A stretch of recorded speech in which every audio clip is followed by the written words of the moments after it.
countries, China and France. There's no protests in China. People are not allowed to protest in China, but there have been still some things passed to help people with disabilities. So there was a sit-in in China with candles, but not a big protest like we've had in some other countries. France also had legislation. So all these countries have legislation to help people with disabilities. That was passed in 2017. Also, I'm running out of time, India and Australia have also passed. I just picked a few countries to look at around the world. So there was the rights of persons with disabilities in 2016, and they have also different laws. So again, the implementation, there are these laws. How are they implemented in different countries, and are they working in different countries? And that would be important to be able to talk to people from those countries and find out. Australia also has a lot of disability rights laws. They had the Disability Service Act of I can't even read my own thing because I have trouble with seeing, 1986, Disability Discrimination Act of 1992. And 2008 was the adoption and ratification of the United Nations Convention on the Rights of Disabilities. So that's some examples of different countries that do have these laws. So I hope you're understanding what the laws are. They're about ramps, curb cuts. Does everybody understand what curb cuts are? Where the curb is cut so you can go up in a wheelchair, up with your crutches. You know, not discriminating against people, allowing them to get the education that they deserve, allowing them to go to universities, allowing people to get all kinds of different jobs, just like all of us. I know a lot of social workers that are people with disabilities, so it's very, very important. And this is, it shows reality of what happens in the world. Some people have great advantages, like the first picture. So they're trying to see a football game, and they have one person in the middle has a great advantage. Some people are born with more advantage than others. Then people talk about equality. So equality of services means everyone gets the same service. But as you can see on the top right, equality doesn't always work. If everyone gets the same thing, it might not work for everyone.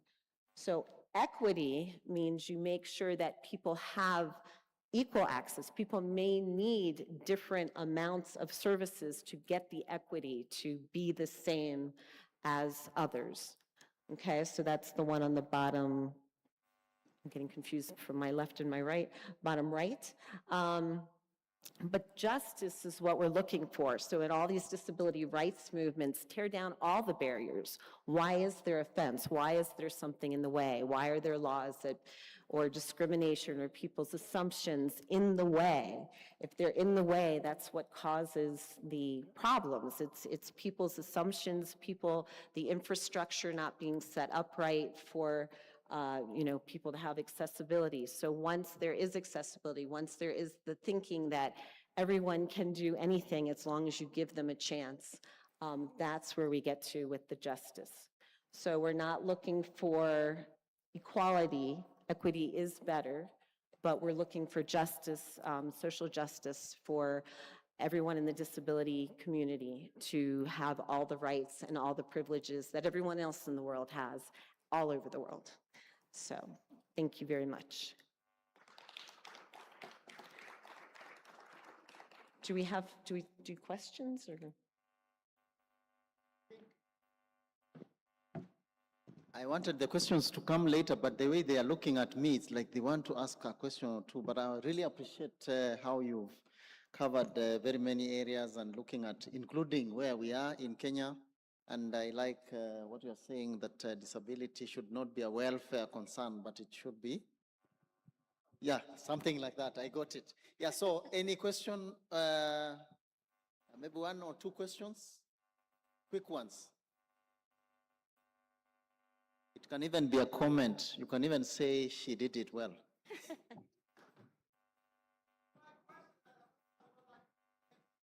Yes. I really appreciate thank you. I appreciate the attention you gave to giving us some understanding of global recognition of disability advocacy. I have spent quite a bit of time doing research in this area as well, and I also parent an adult child with a severe disability, completely dependent. What I found most often occurring throughout the world globally is that those with the most severe disability, non-ambulatory, non-verbal, tend to remain a burden on societies and get the least amount of support and resources. So I'm curious if that is consistent with your research, and if it has not been the case, if you found that countries are adopting more progressive ways to meet the needs of their unique population, what has that looked like? That's a very good comment. Thank you. No, I'm finding those with the more severe disabilities are not getting the services they need in most countries. A lot of people become institutionalized, and there needs to be, more services for them. So I have found that in my research. But thank you very much for that question. Unfortunately, that's not a good, positive answer, so I apologize for that. But I am finding that people with the like less severe disabilities are having more rights for them. So at least that's a start and a good place to start. But yes, there are more problems. So. Hello. Yeah, thank you very much for sharing extensive research on the global perspectives and actions that are being taken. I think 2 years ago, BBC produced a documentary where persons with disabilities were being ferried from Tanzania to Kenya and being forced to beg. And actually, the name of the documentary is Forced to Beg. And out of that expose, I'm not really sure if any action has been taken against people who take advantage of persons with disabilities. And what can we do as social workers to ensure that mainstreaming and working with disabilities is not seen as tokenism, but they actually contribute substantive value in the spaces that they join? Thank you. Thank you. Yes, that's very important to make sure as social workers that people get the services they need. And that's what I've done as a social worker, that they have the access to education, they have the access to employment, so they don't have to beg on the street, they don't have to be treated as less than. And that's what a lot of these laws are supposed to do. If anyone, tries to get a job or get employment and are turned down, I know many social workers that help people to get the jobs they deserve, to get the education they deserve. There was a social worker I know that couldn't pass in the United States the social work licensing exam. They took the exam like 5 times and couldn't pass because they were deaf, and sometimes it's hard to understand the questions, hard to understand the language when you can't hear it all the time. So the nuances of a language, the nuances on licensing exam was difficult for some deaf people. So there's been some things proposed to help even professionals that are having difficulty to be able to pass licensing exams, to be able to get the jobs and the education they deserve. And that's what these laws are. So as social workers, we need to enforce the laws, help people with that, make sure they're not begging on the streets, as you said, that people are rising to their potential and getting the opportunities they should be getting. So. Thank you for the presentation. I'm a clinician in the United States, Virginia, and as a clinician, I find that people with disabilities, mobile disabilities, that's who I counsel the most. I'm a therapist, and I find that because of the limitations with employment, difficulties, even interacting with people, emotionally, they have a lot of low self-esteem or difficulty, or lack of motivation to even motivation to access the services for fear of being discriminated. And therefore, my job is like empowering them, trying to encourage them to move forward, but still that hindrance is there because of emotional pain.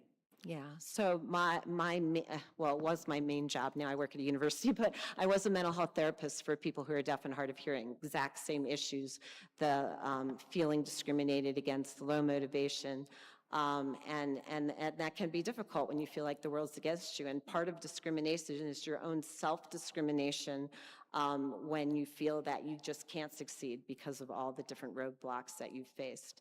And so using advocacy, advocating for yourself, I taught a lot of my clients how to advocate for themselves because they'd become so depressed, they couldn't do that anymore.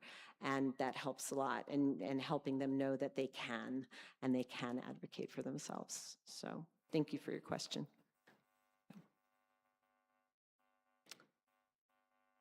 One more. Thank you. Thank you for these wonderful questions. Hi, thanks for the, I just wanted to mention a film on Netflix. It's called Crip Camp.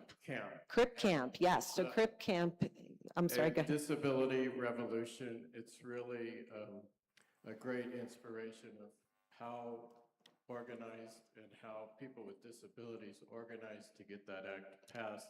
Thank you. And it's trying to be pushed back even today with our current president in the U.S.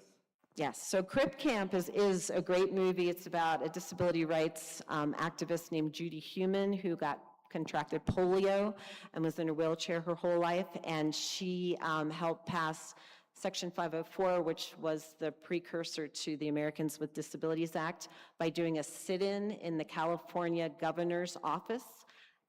They just stayed in the office until he passed Section 504.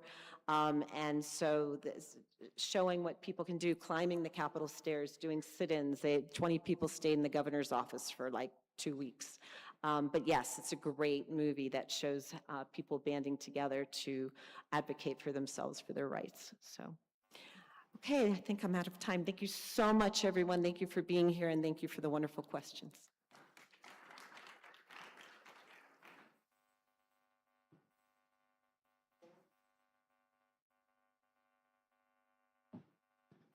Thank you very much, Elaine, for the presentation. Before we break for maybe 3 to 5 minutes break, we have 2 more presentations. One from Christine Kuz. If she's around, he's around, kindly welcome to the podium so that you can give us your presentation. Let's clap for him as he's coming to the stage. Karibu sana.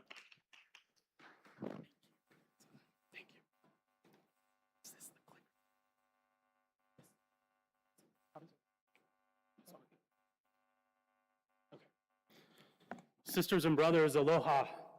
My name is Christian Kuntz. I'm a professor at BYU Hawaii, and I'm going to talk about kapu aloha today. When we were notified a few weeks ago that we only had 10 minutes to present, that kind of led to a crisis for me. I could talk about this for an hour or longer, and to do it justice, you really need more time than just 10 minutes. I am not Native Hawaiian, and that's part of what makes my story powerful because of the impact that this concept had on me. But this is not my story. And I've tried to figure out how best to do this topic justice in 10 minutes. And I felt deeply that the most important thing for me to do would be to step aside and allow them to tell their story. So I have a video that's about 6 or 7 minutes long that I'll watch, and then I'll talk for a few minutes afterwards.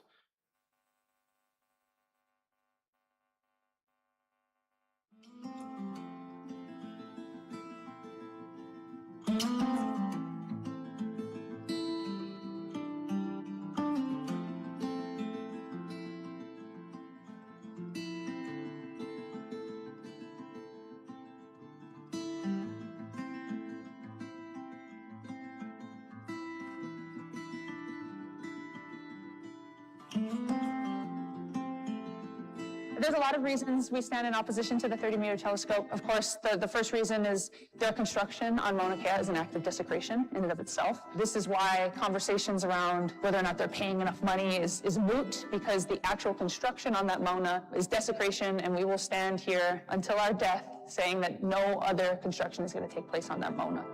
This mountain is held as conservation land. It is zoned as conservation land. Therefore, it's supposed to have the highest level of protections to protect that natural ecosystem as it's supposed to exist.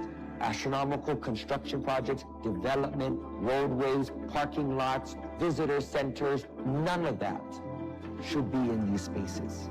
There are really serious environmental impacts we need to consider. The impact to our water, much of the water for this mokupuni is fed from that Mauna. As the state and other agencies and organizations continue to propose and try to break ground on that Mauna, they threaten that water, they threaten our native plants, our native animals.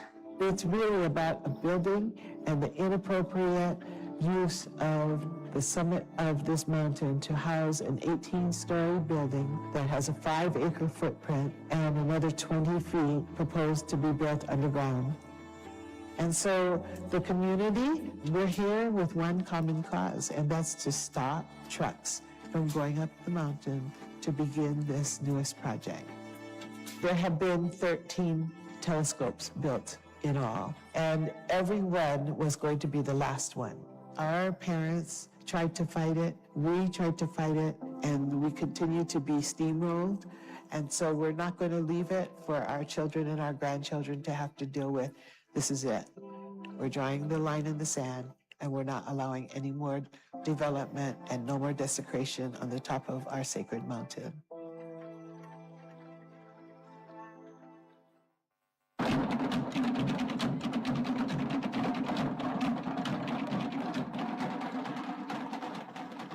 To our people who have felt and who have said for many years, we need our rights back. We need to be respected as a people. We are indeed a living people with a living culture. And we can say that all we want. We've been saying it for years. And guess what? Kuli. They don't hear it. So maybe their vision is a little bit better than their hearing. And maybe we can demonstrate to them clearly what we mean by those words. This is about our right to exist, the way our kupuna existed. This is our right to be our kupuna. And so I ask my people, what kind of kupuna will you be? What kind of kupuna will I be? Like these kupuna, who are not moving. When we talk about our kupuna, we're not just talking about the end of their life and their time as a kupuna. We're talking about what they did in their va keiki, their va opio, their va makua. That's what makes them the kupuna that they are. So I ask again, what kind of kupuna are we going to be? Now is the time. We have no other choice. We fight, we resist, we stand, or we disappear forever.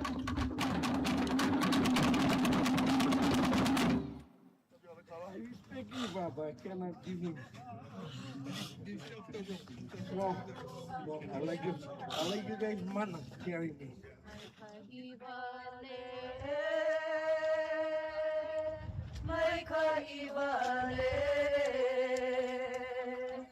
Aloha kue, aloha mai, e kuaina, iwi kukuna, ke aloha nani e. Kumamai kululu kalpa, ikua, kulanabo, ikua, ikua uki, ikua boy, ikua mau, amau kai ulule ukie, kulula. We had a meeting with some people, and at this meeting, I told Kanuha, no, you're not getting arrested. You are not getting arrested. None of you are getting arrested. I'm going to get arrested. And my friend, Gwen Kim, will get, and my other friend will get arrested because you know what? My life almost pau. So now is my time to stand up for you folks. Because no more of our young ones, no more.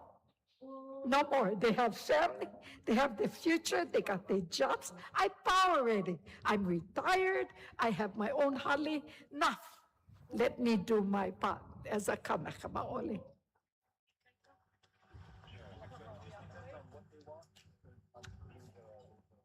Stand for the Mauna now. Don't leave the Mauna. Watching those kupuna get arrested, I will never forget it. I looked around and I saw people crying from their soul. Way. It's not a regular kind of cry. It's a cry where you cannot breathe because the people that you love, that stood for Kaho'olawe, that stood for Pohakuloa, that stood for the Mauna for the past 30 years. So many of our leaders that brought back our language, brought our hula back to the forefront, watching them zip-tied and put into vans. I will never forget that, ever.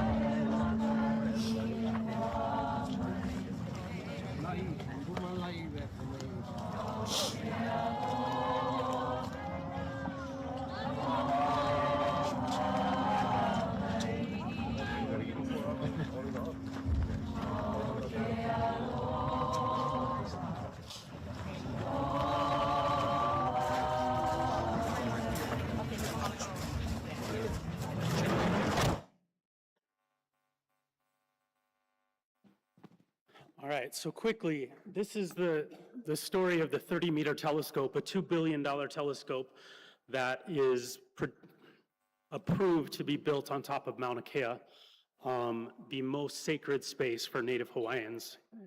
And it's about more than that, it goes beyond that. In 1964, they built a telescope on top of Mauna Kea, and they told them that would be the last one that they would build there. And TMT, the 30-meter telescope, would be the 15th telescope that's built on Mauna Kea. And so the people finally said enough. You saw on July 17th, 2019, 36 kapuna, or revered elders, were arrested on Mauna Kea. And they were attempting to clear the road because Native Hawaiians, or Kanaka Maoli, had blocked the road and said, we will not let construction crews go past to get to the top of the mountain. And so they arrested 38 kapuna that day. And every time they took one to be arrested, another one sat down in their space. And eventually they just couldn't continue. About half of law enforcement was Native Hawaiian, and it moved them so much emotionally to see these people that they loved and revered taken that they just broke down and couldn't continue. TMT was first authorized to be built in 2015, and now it's 2026, and it still has not started construction. Although it's still approved and they're still trying to take measures, Native Hawaiians, through grassroots efforts, have been able to forestall that for 11 years. And they're determined that TMT will never be built, and I would testify that it never will. A few days after the arrest, I had the opportunity to go to Mauna Kea as a legal observer to make sure that the rights of the Kiai, the protectors, were respected. And when I went there, I was a little apprehensive. As a white male, I was the embodiment of what they could be upset about colonialism and everything like that. It wasn't me, but it was certainly people before me that looked like me. And when you get to the Pu'uhonua, which is a place of refuge where they were gathered, these signs are up everywhere. And the first rule that they have is called kapu aloha always. And what kapu aloha means, most of you probably have heard the word aloha. You know that it means compassion and love and respect and kindness and all of those things. What kapu means is it typically means forbidden, but another interpretation is sacred. And the people that were at the base of Mauna Kea took upon themselves a sacred duty to do nothing but show kapu aloha to people that came. And I spent 6 days on Mauna Kea sleeping in the back of a rental car, and never in my life have I ever felt as respected and wanted and included as I have there. Never. It was an absolutely life-changing moment for me. I knew when I left to go to Mauna Kea, I knew that Native Hawaiians believed that mountain was sacred. I never thought that I would come back believing the same thing, but I absolutely did. This concept of kapu aloha, it's all of the normal acts of protest are built in there. The blocking of the road, the lying prostrate and making them carry you away, all of those things. But everything they did showed respect and aloha. And here you can see just two examples. On the left side, you see that's Governor Ige of Hawaii. He was probably considered public enemy #1 because he had allowed this construction to proceed. And he came and visited, and when they did, the kapuna embraced him in Hawaiian honu, which is touching the foreheads together and sharing ha, or breath, with them. And that's considered the most reverent of actions that a Native Hawaiian could take. And then you also see keiki here, children putting lei around law enforcement as they're about to go and arrest the people that they love so much. Again, kapu aloha is an amazing thing that when protest happens, that instead of showing anger, that they show compassion and respect and love. And it's disarming to people. It's disarming to people that feel differently. And so my experience there was tremendous and life-changing for me. I know my time is up. Again, 10 minutes is not nearly enough to do this topic justice, but hopefully it had you feel something, because I think that's most important.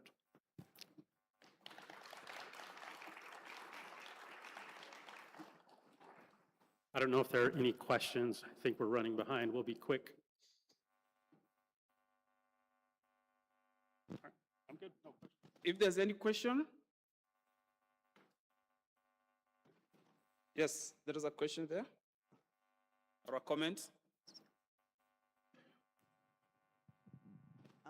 Thank you for the presentation. It's very moving. As a Black American, and we're always approached with this act of having to resist. And when we resist, there's this, it always leads to the violence and to act in love, which love covers all and breaks down.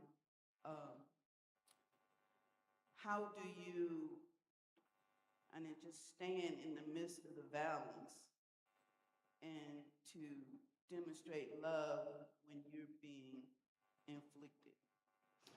You know, I think that's a really tough thing to do. And I can remember watching the protests, the recent protests after George Floyd was killed in Minneapolis, and seeing a police station set on fire and things like that. And I absolutely understand that emotion. And I understand, and I'm not going to say it's not a rational reaction to what's been happening for so long. And I think the thing with this is when protesters allow that emotion to get the best of them, then the story changes. And with kapu aloha, the people that were on Mauna Kea, they had so much support on social media. Everyone believed that they were the ones that had been oppressed, and they were the ones that were the good guys, if you will. And I think sometimes when protests turn the other way, the story changes and it becomes about the protesters' actions, and they unfairly get cast as the bad guys. And they're absolutely not. But that's what the media runs with, and that's what the story becomes. And so it takes away from the message. And again, I'm not blaming anyone that acts out of emotion, because I absolutely understand that. And I'm not saying that I wouldn't do it in that situation. But when a community is able to make sure that nothing unkind comes from them, it's an extremely moving thing to witness. Any other questions? If not, I'm totally good. Oh, somebody.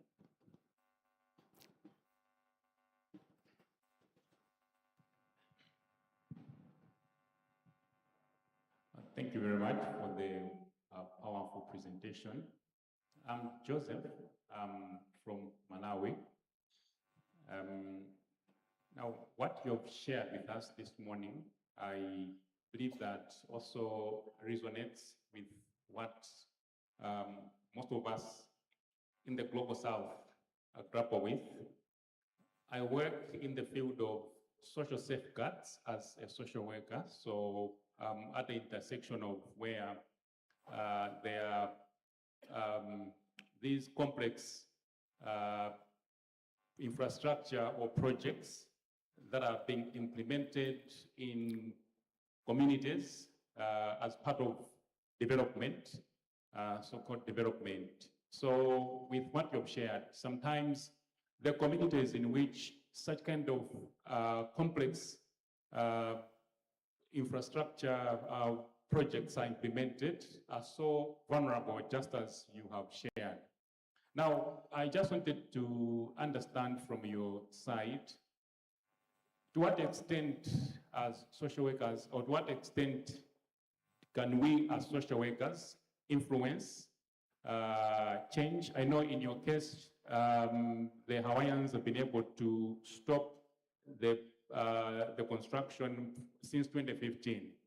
But in the space where I work, these are communities that don't have a voice. They depend on people like us when we are part of the projects to speak for them. But for them to rise up to refuse, I've seen sacred spaces being taken up by projects, simply because there's money and the communities are simply saying, we are going to give you compensations. But I don't think that no amount of compensation or money can replace the value that is attached to such, or that people hold as their culture. But unfortunately, this is what is happening especially in communities where I work personally. Now, to what extent can we influence this kind of situation, especially from the perspective of the Global South? Thank you. You know, there's certainly two different realities that we live in and that we have to work in. And within that reality, I think social workers have a strong role to play in grassroots organization and making sure that people believe in the same cause and are united in their efforts. And obviously that has to be within the legal structure and everything like that that's in place. 2 days ago, we got here to Kenya and the city was shut down because it was an anniversary of a protest that killed nearly 80 people from what I understand. And that's a different reality than we're working with in Hawaii. And so that has to be acknowledged and respected. And social workers have a role to unite people within the confines that they have, to unite them in purpose and making sure that they're acting in unison toward a common good and making sure that they're not doing damage to the very goals that they seek. And again, I'm not going to pretend that I have all the answers, but social work definitely has a tremendous role to play.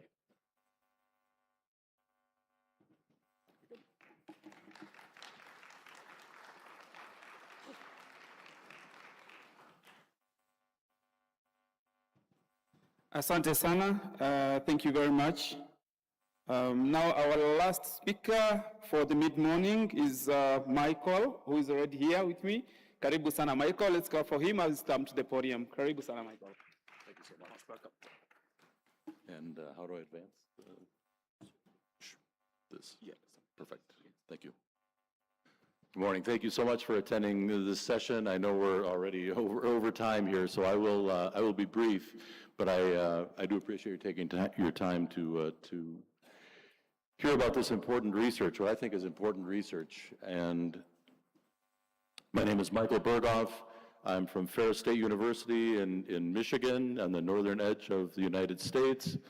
And I teach research, I teach international social work, and I'm part of a genocide studies group at the university. And my current research is primarily in El Salvador, looking at historic memory, primarily of the Civil War that occurred there from 1980 to 1992, a brutal civil war that was estimated to be done in 2 weeks because of the overwhelming force and support of the U.S. government on the side of the El Salvadoran government. And it ended up lasting 12 years, and many people were victims of horrendous war crimes and massacres. And so part of our work is in documenting that, of going back and collecting the testimonies of the survivors of that Civil War, who are now about my age, right, 50, 60, 70 years old, and some of whom have told their stories extensively, some in front of the UN, some in front of the US Congress, but many have never told their stories. And so I realize that I'm preaching to the choir here. I don't have to make a case for the rising authoritarianism and the damage and the injury that creates around our world. But I ask for you to consider the importance of maintaining accurate, integral, historic memory and what's lost when we don't do that, and some of the obstacles to doing that. So it's important, obviously, political oppression going on around the globe, the erosion of human rights, and particularly the erasure of history and the distortion of history when it suits the powerful and economic influences. And this is often done in the context of othering, which you probably understand is seeing the other person as someone who's very different, very much less than, less important than, maybe less than human. And those are the early stages of the genocide process. So our work is in collecting and archiving testimonies, both in El Salvador and elsewhere, because some of them are at risk of being confiscated and, again, distorted by the current government. Collecting artifacts and creating museums, artistic expression through sculpture and murals within the communities, obviously political activism, and much of that is around environmental activism as well as other human rights activism. El Salvador is rich in minerals, as is much of Central America, and the extractive industries tend to come into a country, small countries like El Salvador, Honduras, Nicaragua, and extract the wealth, and the wealth exits the country, and the problems remain, the extensive pollution in a country that's already very water stressed. 90% of the water, surface water in El Salvador is undrinkable and can't be made drinkable by filtering, by chemicals, by boiling, but again, impoverished people still drink that water, and it results in all sorts of catastrophes in terms of kidney disease. So we're trying to create archives both within and outside of the country. Many of you will be familiar with this. There are a couple different models of this. Some say 10 stages, some differing numbers, but this is kind of the classic 8 stages of genocide. I just show it real quickly to show that, as many of you already know, the actual violence is actually quite a late stage in the process of genocide. What happens before that, the predictive kinds of behaviors before that, include the dehumanization, right? Describing fellow human beings as pests, as animals, as cockroaches, and again, in my country, we see this every day, where people who are not from the U.S. are characterized as less than human, as animals, as vermin. And these are all early stages of the genocide. And then at the very end, after the violence, is the denial and the rewriting of history. And that's where the additional importance of accurate historic memory comes in. So I think what social work brings to the table, I'm part of an interdisciplinary research team based in Canada, in London, Ontario. Many disciplines are represented, but I think what social work brings in is that perspective, that social systems theory thinking, and especially that developmental perspective that we just saw in the stages of genocide. So these are some of the resources that I use extensively. They're all available at Ferris, but they're all also online, so they're available to all of you. I know these slides are being made available after the conference, so I encourage you to visit any and all of these that might interest you. Very unique at Ferris is the Jim Crow Museum of Racist Memorabilia, which is dedicated to the study of racist artifacts of racism against Africans and primarily their American descendants. and in everyday objects, not in grand organized ways, but in the things that people have in their homes, ashtrays and license plates and wall plaques, lamps, fishing lures, all sorts of crazy things. So it's one of the most extensive collection in the world of racist memorabilia. The Shoah Genocide Archives in California at USC houses testimonies nearing, I believe, 60,000 different testimonies from 10 different genocide experiences throughout the world. Much of that is available to the public, not all of it. Some of it is behind firewall for preservation reasons, safety reasons. Surviving Memory in Post-War El Salvador is the research group that I'm part of from London, Ontario, Canada, an interdisciplinary, transdisciplinary team that's working throughout El Salvador to, again, try to preserve memory, to try to collect testimonies, especially of those who've never been able to give their testimony of surviving horrific massacres, as horrific as anything you've ever heard coming out of Nazi Germany or the genocide in Rwanda. Equally horrifying stories. And again, I ask you to consider what's the cost of an elder who's never been able to voice their story out of fear, out of not having that opportunity, out of political oppression. And then a parallel museum is the Museum of Sexist Objects, which is a collection of artifacts that explore misogyny and sexism. So they're all fantastic resources, again, to try to understand. We call them our collection of museums of hate, but to try to understand oppression and to teach tolerance through the understanding of this history.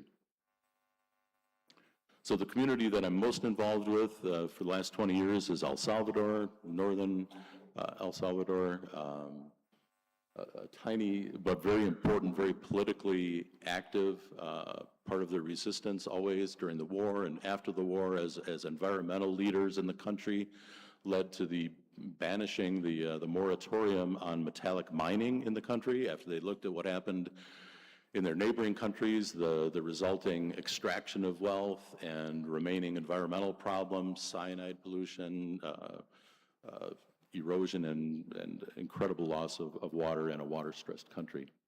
So for them, maintaining this history of the massacre that occurred in 1981, where 1,000 people fled their village, scorched earth policy, nothing was left alive if it was in the village, and everyone fled to Honduras. The fleeing de la Guinda is the actual flight to the refugee camp in Honduras, where they stayed until they repopulated during the return and the rebuilding of that community. And then Santa Marta today, again, very vibrant, very politically active community that is at the forefront of the environmental struggle. So the environmental defenders in El Salvador are doing important work and at great risk because of that. As you know, environmental defenders and journalists are some of the most at-risk human rights workers in the world. A case that just resolved earlier this month, that's been going on for 4 years now. Santa Marta 5 are environmental leaders. They were originally leaders, they were guerrilla leaders during the resistance, during the Civil War. They were all very young teenagers, young men at the time, but they were leaders then and have since post-war times been leaders in the environmental resistance in their community and throughout El Salvador, again, leading to a national law prohibiting metallic mining in the entire country. First country to ever do that. That law was unilaterally struck down by the current president. So a vote of the people was struck down by the current president for economic reasons. Mano duro is the iron fist approach, right? That there's no approach that's too violent or rough in the course of maintaining order in the country. The state of exception is a suspension of the typical laws that would mandate fair treatment, fair trials of citizens, and these are what El Salvador is living under right now, under the current presidency of President Bukele.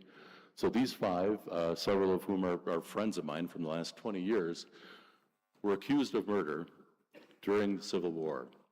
There's never been any other crime that was ever prosecuted from this war. From 1980 to 1992, no one has ever been prosecuted for any war crimes. There are no witnesses, there was no evidence. These 5 waited for 2 years in prison and then under house arrest because of their failing health or advanced age. 2 years for their trial, at which a three-judge tribunal declared that they were not guilty. Great celebration in the community. Immediately after that, the Attorney General of the country said, well, I think we're going to try them again. And in many of our countries, that's unheard of, right? That kind of double jeopardy. They were tried again. Again, no additional witnesses, no additional evidence. Guilty again. And then there was talk of a third trial just to try to get a guilty verdict. And that was nullified earlier this month because the time elapsed.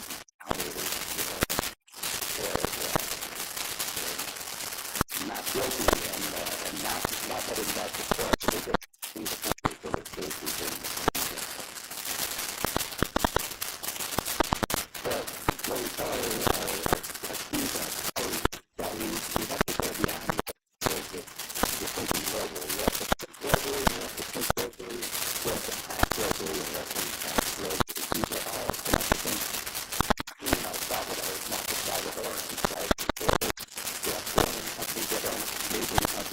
The United States companies that own those resources and again are extracting that wealth. So we need to connect all those dots and see that the local is global, that what's happening in the Congo in terms of minerals and chemicals is to satisfy the consumption in the global West and global North. Important for us to keep in mind this idea of a continuum, that genocides don't just appear overnight, that they accrue over time, that there's a developmental aspect of that. Again, as social workers, we're trained in that developmental thinking, and that we need to identify that and call that out. And as I remind my colleagues, if things are bad in the United States, remember that it's much worse in the global South, right? That countries that are in elite, wealthy countries need to be reminded that whatever oppression they're experiencing, it's the worse out there. Of torture, of disappearances and murders. We see that all over the world. We see that locally, and we see that certainly in the United States and still in El Salvador. So what do we do about it? We do everything, right? The solution is that we do everything that we can. We put our best minds to it. We put our best creativity to it. Such inspiring speakers last night. I was moved. It was fantastic to hear, and I think that what we're hearing are a lot of the same themes, that we need to stand in international solidarity. Part of what was important with the Santa Marta 5 trials is that there was an international spotlight on that trial, and that people came and bore witness in the courtroom. Even I was there when the initial not guilty verdict was handed down. Very important for there to be that sort of attention from those who are able to do that. Again, the environmental action throughout the communities, popular education, not just relying on formal education, but community-driven, community-level, grassroots education.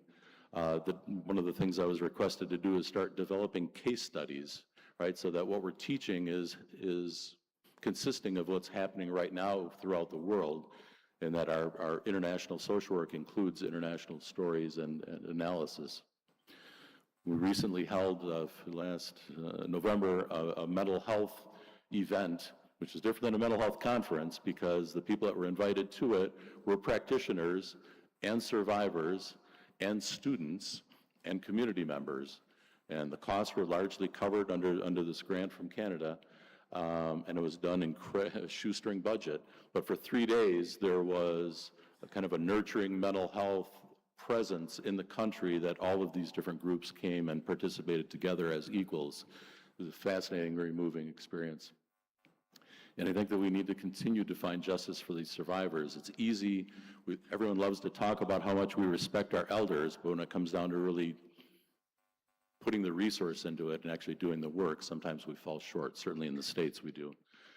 important to kind of continue to work on their unresolved issues. Again, think of the impact of somebody that 45 years ago experienced a massacre where they lost their family under the most brutal conditions and has never been able to talk about it. For them individually, for the community, for the world not to know about that then.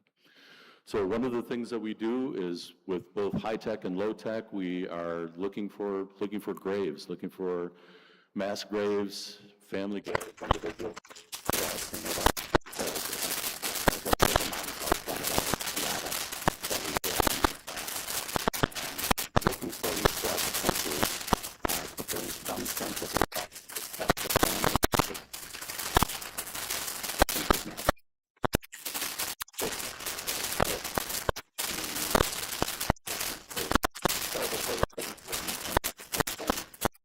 Still are trying to grieve, and some just are missing, right? So very important to develop both physical museums and as memorial sites, so that people who were never able to fully grieve their loved ones and their presence, don't know where they are, where their remains are, at least have some focal point to come and have some communal grieving. So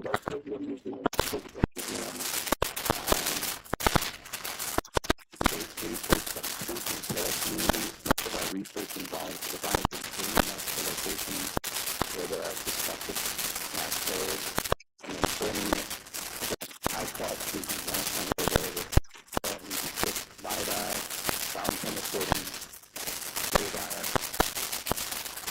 variety of architectural tools, where behind that grave. Some of it is just going through the site with graves and graves and underneath. Removing the debris that's on the site, so we could actually find those graves and then again use some more either marking as for excavation, those very close to where those bodies are and properly buried. So continuing this photograph to look again, which is on many levels, but in our project I would like to additional focus on environmental activism, focus like getting environmental issues, water resource, and related issues. So building more types and then support that journalists. Again, journalism around Central America, journalists doing those applications of journalists are routinely disappeared or murdered. So private world. Important for us to support that activity. So that is very quick. Here's my contact information. If any of this stuff you are interested in more information on shows, please look up for that. For your attention.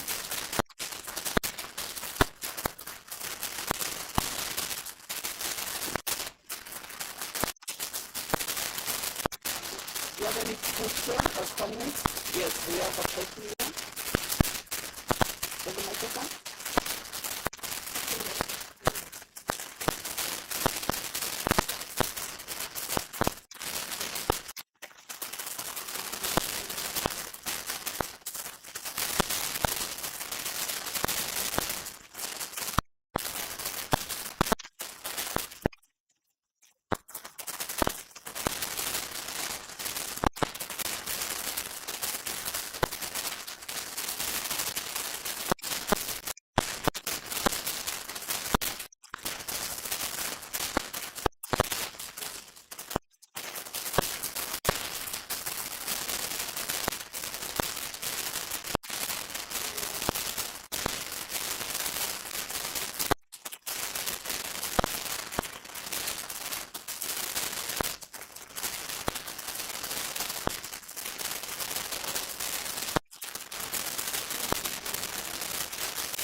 Thanks.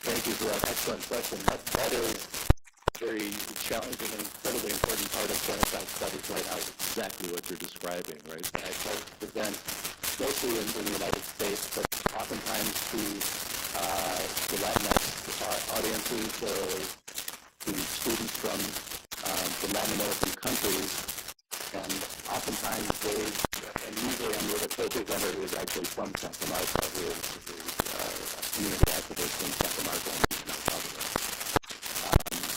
Come up and mostly thanks for the presentation, but anyway, but that this is the first time they've ever heard any mention of that, and say that maybe they've heard of the Holocaust, or heard of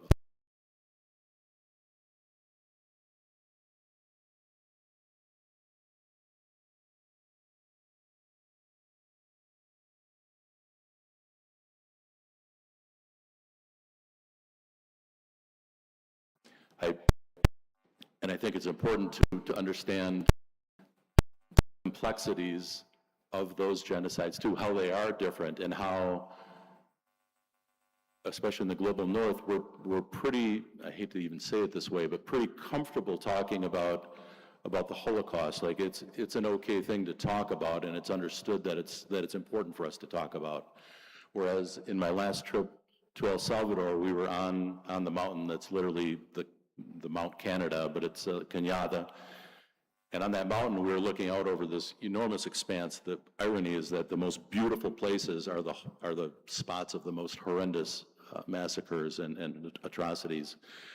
And we were looking for graves with all this high-tech equipment. And in the back, there was a person who, it was his turn to give his testimony. He had never given his testimony before, so he was very nervous and tearfully was kind of describing what had happened to him, how he had lost his family under just brutal, horrible circumstances when he was 10 years old, witnessed it all. And at some point, he fearfully said, "Is this legal?" And he wasn't talking about the war crimes that were committed against his family and that he witnessed. He was wondering if he sharing his story was legal. Is that okay? Is it okay that I'm telling my story, or am I going to get in trouble? Is this against the law for me to share my testimony? And that pretty much choked all of us up, and sort of is resulting in another kind of spur of research in that direction of how do we properly take care of those elders who are describing with very little support, again, communally and globally, very little support, telling their story of their mass violence and genocide. So, I know I've gone over my time. Thank you. All right, thank you so much. Thank you so much, Michael. Let's go for him more. So we were supposed to go for a break of around 5 minutes. We are sorry. We still have more questions and understand from Michael, but maybe you can see him at a later time, then you ask those questions because of time. So from South Africa, University of Johannesburg, let's welcome Priscilla with her presentation. It will take only 10 minutes, then from the 10 minutes, then we'll healthy break for 5 minutes, then we come back. So karibu sana Priscilla from Johannesburg, South Africa. Thank you. Is this the... Okay.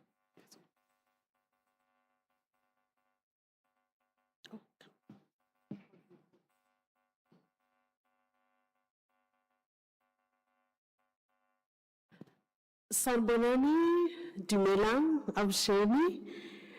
Good morning. My name is Priscilla Kosa from the University of Johannesburg in South Africa. I must declare, colleagues, that I'm not a fan of podiums.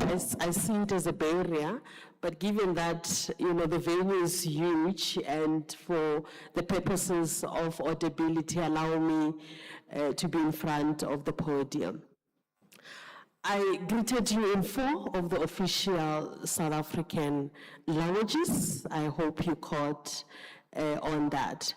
My focus this morning, colleagues, is looking particularly at the professional development of social work practitioners. So my research interest is on supervision because I view supervision as one strategy in which we can develop particularly newly qualified social work as they begin their journey as professionals. So my paper is titled Guiding the Guardians and looking particularly at the implementation of the supervision framework in South Africa.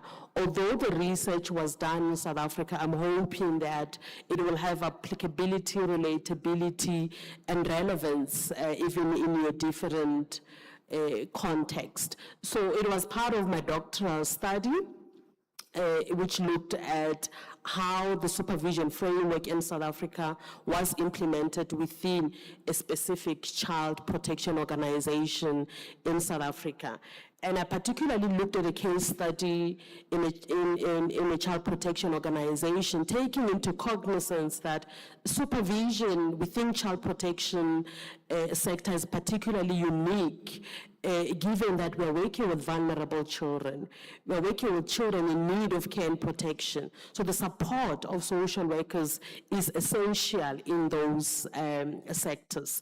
And I regard supervision as a formal process which happens within a supervisory relationship wherein an experienced professional guides and support supervises, which are usually newly qualified social workers or emerging social workers in the field, and guiding them as they provide their services to the different client systems.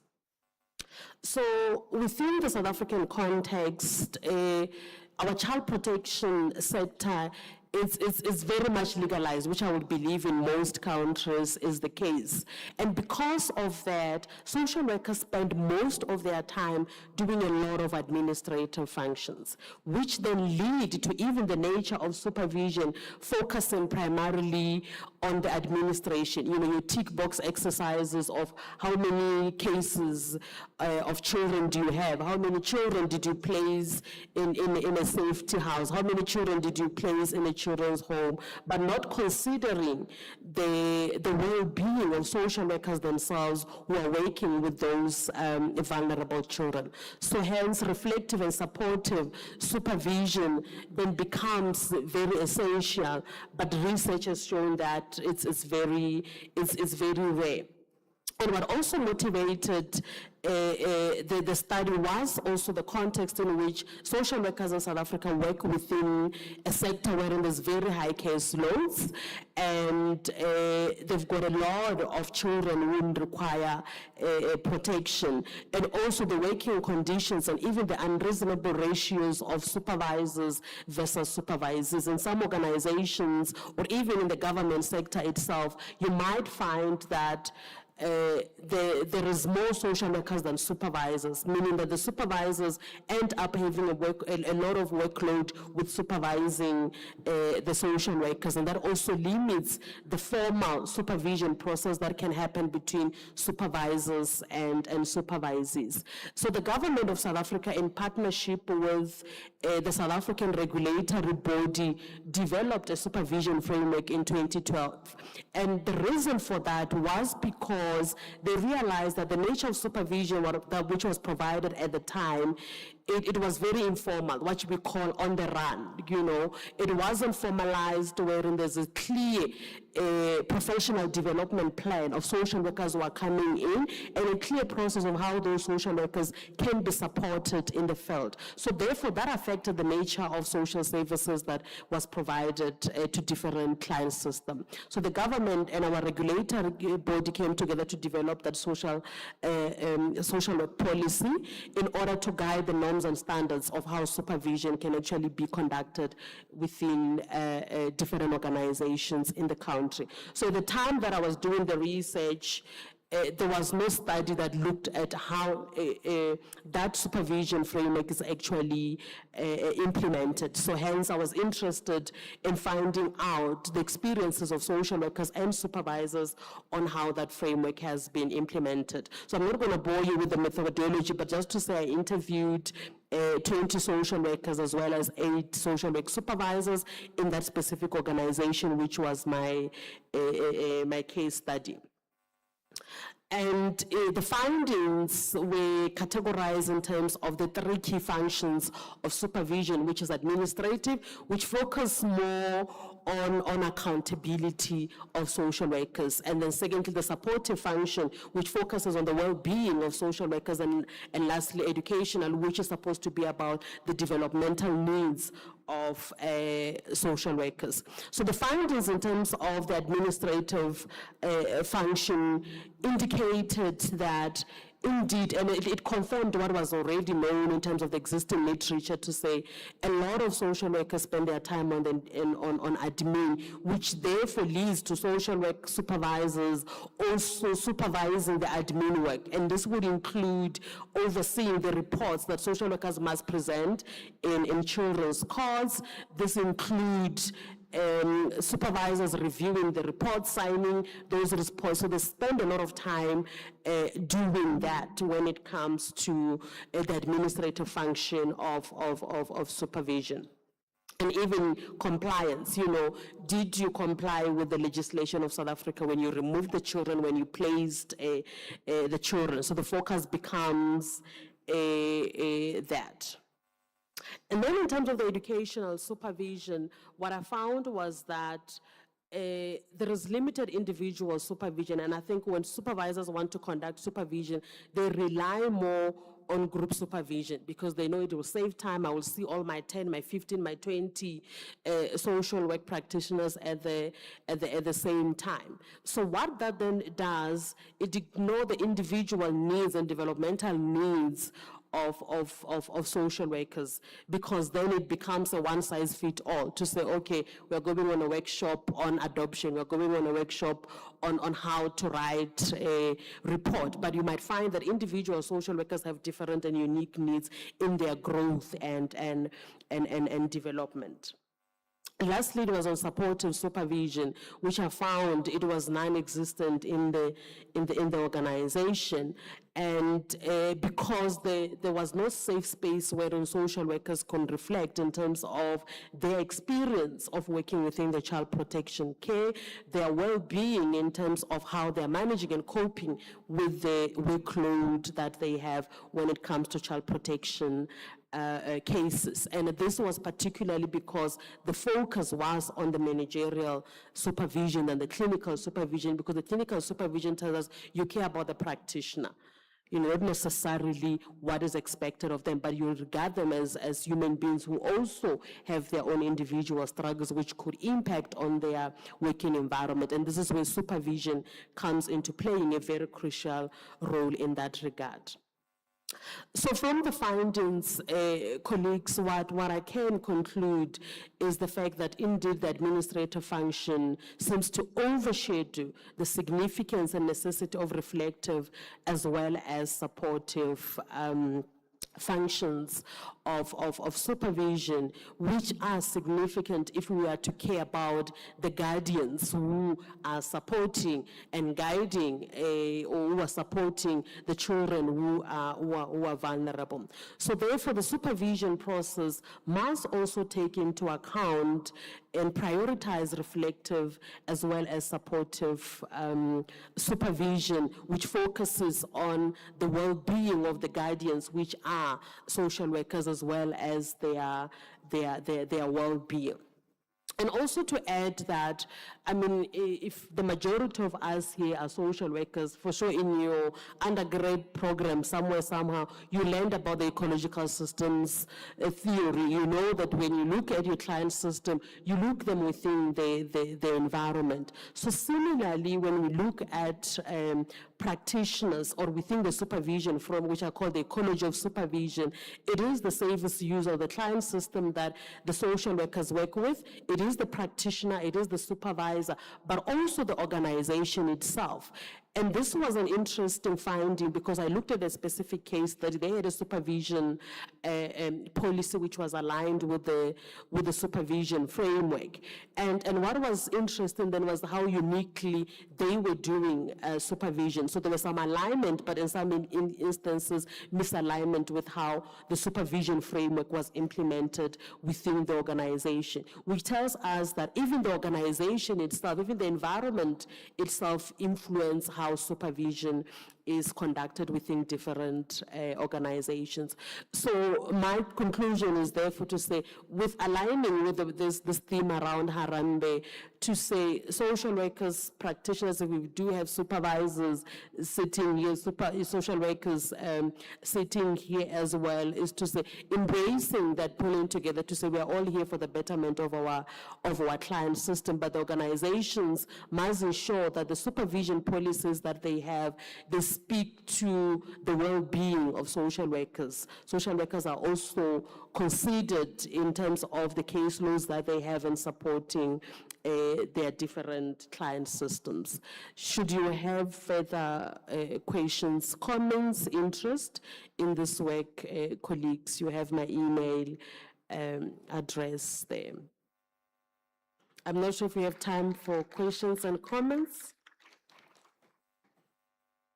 I ran a marathon. My colleagues took all the time, so I was very precise. Less than 10 minutes, program director.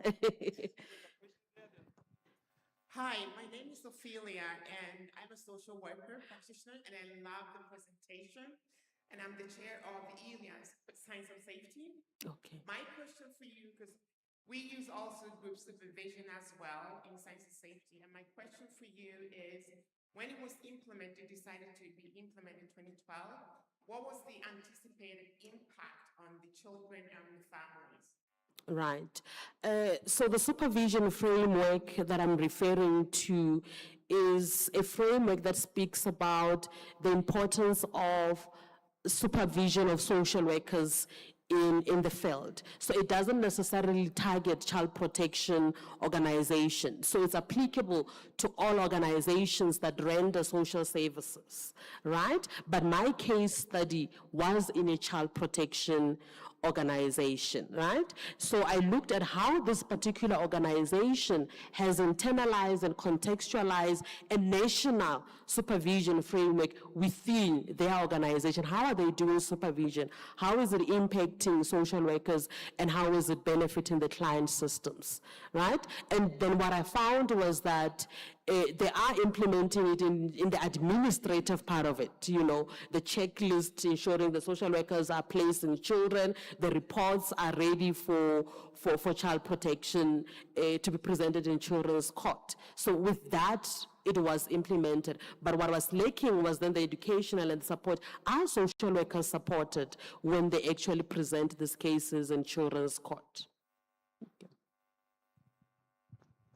Any further comments? Oh, I see a colleague there. As a commission again, I provide supervision to licensee as social workers. Mm-hmm. So I guess the process of checks and balances as a clinician providing supervision to supervisees for licensing, it becomes very technical and risky.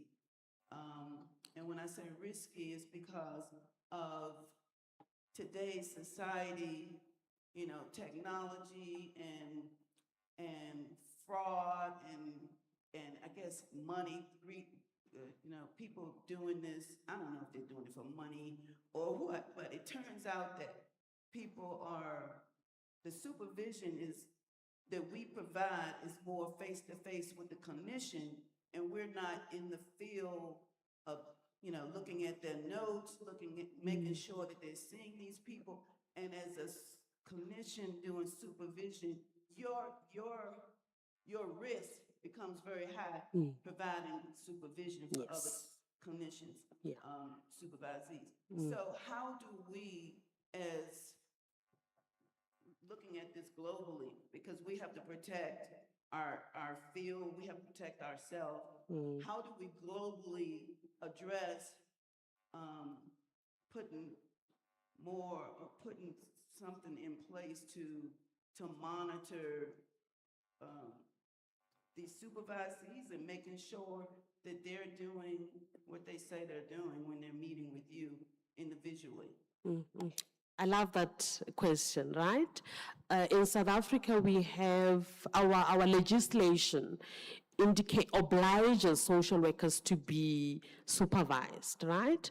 And in addition to that, supervisors could also be held accountable on the practice of social workers, as you have mentioned in your case. So it becomes then essential for supervisors to understand the implication and the importance of actually providing supervision, not just the administrative one. Because what you are mentioning is the checklist that the study also found to say, but our supervisors are more on the checklist. You know, do you have these cases? Do you have, but did you look at the quality, the nature of interactions that the social workers are having with the client systems? And this is where reflective and supportive supervision becomes essential. Because we're able to say, I saw a case study in which you had intervention with family one. How was the experience? Any challenges? What support? Instead of, okay, you've seen 100 families, therefore we've met our targets. And then I think part of it is the neoliberal environment in which we live in, particularly in child protections, because in South Africa, child protection organizations are funded by government. And for you to get the funding, you must produce the quantity instead of the quality. So supervisors find themselves in that you are for social workers, but you're also reporting to management. You are also responsible for the quality, the checklist that you have just mentioned. So in one of the paper that I speak about the way I speak about the ecology of supervision. So it shouldn't be a fight, us versus them. You know, social workers, we are blaming supervisors. Supervisors are blaming social workers. Why are we not coming together?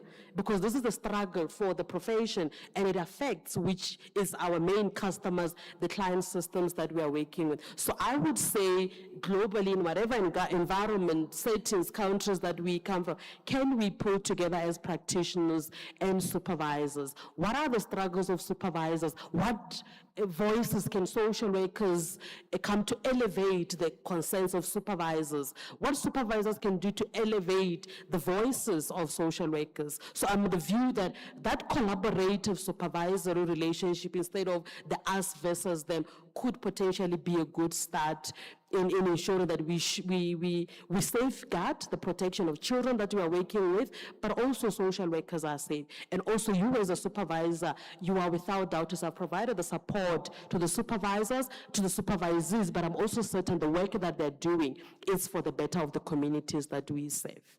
I hope that gives some ideas, and even to other colleagues, which could be applicable in their settings.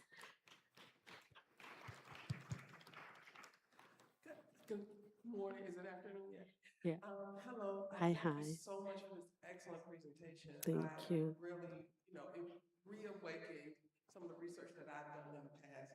What I wanted to just ask you about and highlight is that I'm a social work educator. I teach social work practice. And one of the things that I have found that we don't talk enough about secondary traumatic stress, vicarious trauma, compassion fatigue, all those things that happen when there is not enough of that supportive clinical supervision. Yes. And I wanted to just say something about the supervisor too, because the supervisor still is a social worker, right? They may be out of the direct practice every day. And I align with that because I'm an educator, not in practice every day, but I know some of those things.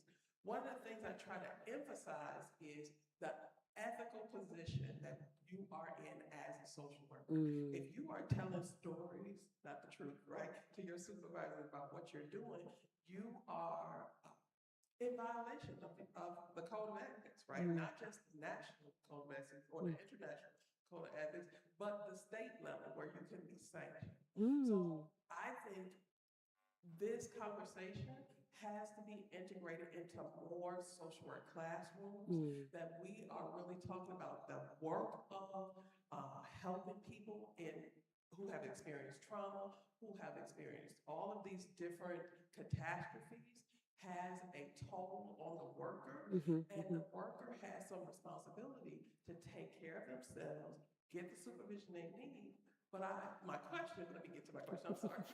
My question is, would you encourage social workers, whether mature or not so mature, to not only have supervision that's required at their licensure level, but also peer levels support, that they can create for themselves a peer group.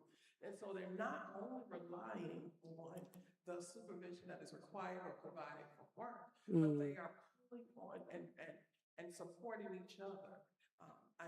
And I know for me that has worked for some of our students, but I want to know your perspective on encouraging that.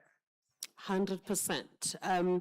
Even in the study, one of the findings was that to say, because the supervisor is hardly there, as I've said, they either do group supervision or is on the run, what we call on the run.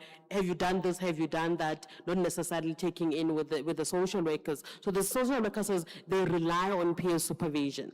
But also the flip side of that was that the peer supervision was also not necessarily guided, because you also need clear structure to say, what is then the focus of our peer? I was just speaking as the two of us as colleagues, because it also requires the structure. And this is where individual supervision becomes essential, because if you have identified that individual, this seems to be the common needs of my 5-10 social workers that I'm supervising, and I'm not able to provide support individually, but I could say, these are the needs or the developmental needs that I've identified.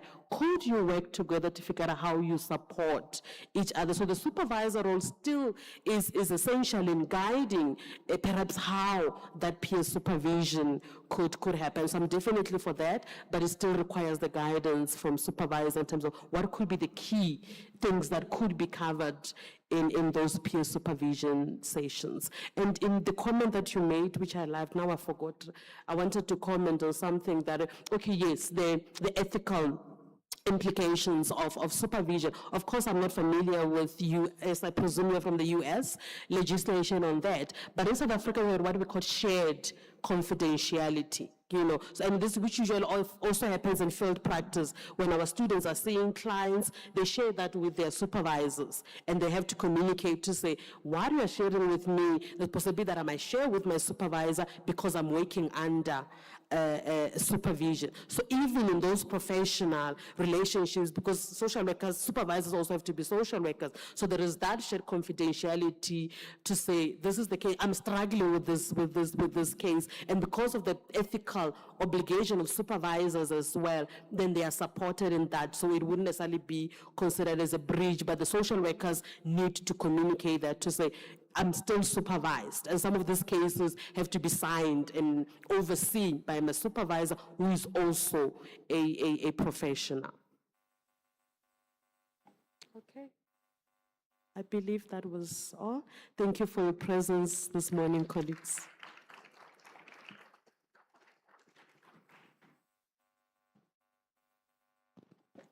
Thank you very much for that presentation. And we are heading for a health break. Maybe we will be back here at 12:05.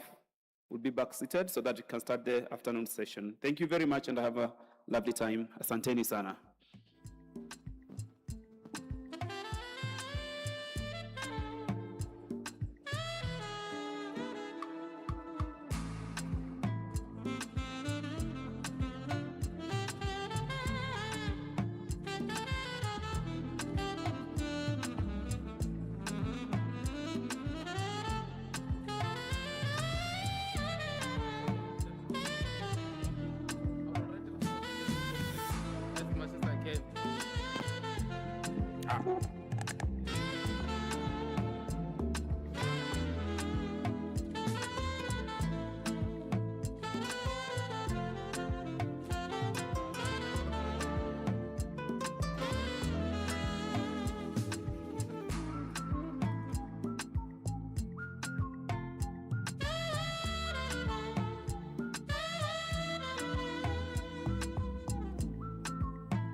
Good afternoon, everybody. We're finally ready to get started here. So thank you so much for coming. We've got some really interesting presentations here. My name's Liz Lightfoot, and I am from Arizona State University in the United States, and I will be the moderator today. As you probably know, each of the presenters has 10 minutes, and we only have time for a few questions for each one. So start thinking of your really good questions while they're talking. Hopefully this is on now, but I'd like to welcome the first presenter, who is Medvi Sarvi Hampa from the Iran Association of Social Workers, who will be speaking on a critical evaluation of Iran's National Suicide Prevention Program, alignment with the World Health Organization's Live Life and Evidence from Iran. So I'll turn it over to you. Thank you. Hello, good afternoon. It's a pleasure to be here with colleagues from the international social work community. My name is Mehdi Sarvi.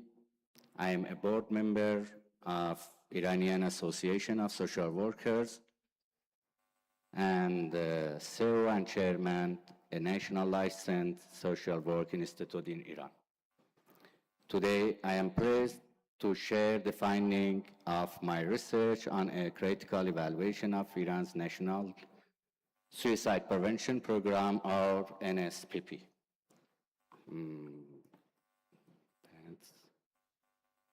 Okay.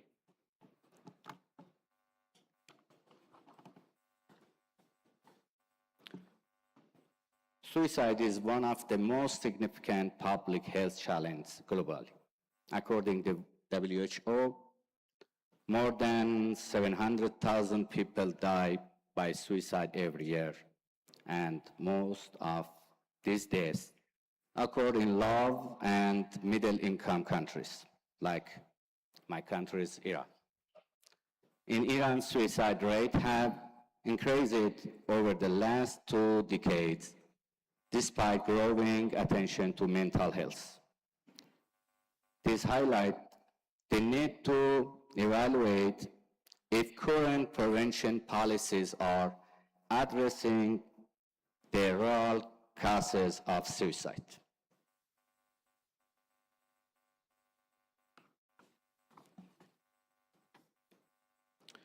Our research had 4 core objectives. First, we evaluate the overall effectiveness of Iran's NSPP. Second, we assessed its alignment with the WHO Live Life framework, which represents international best practice standard for suicide prevention. Third, we examined the multidimensional causes of suicide: structural, relational, psychological, and behavioral. Finally, we identified both program strengths and critical gaps to inform future policy development.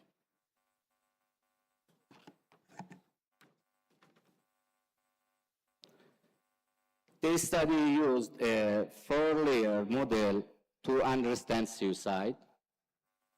At the structural level, factors such as poverty, unemployment, and social inequality influence risk. At the relational level, family conflict, gender inequality, and social pressure play a role. The psychological layer includes depression, hopelessness, and emotional distress. Finally, the behavior layer envelopes suicide, thoughts, planning, and attempts.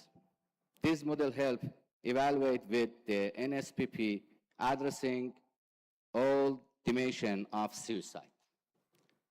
This model designed our researcher in this research.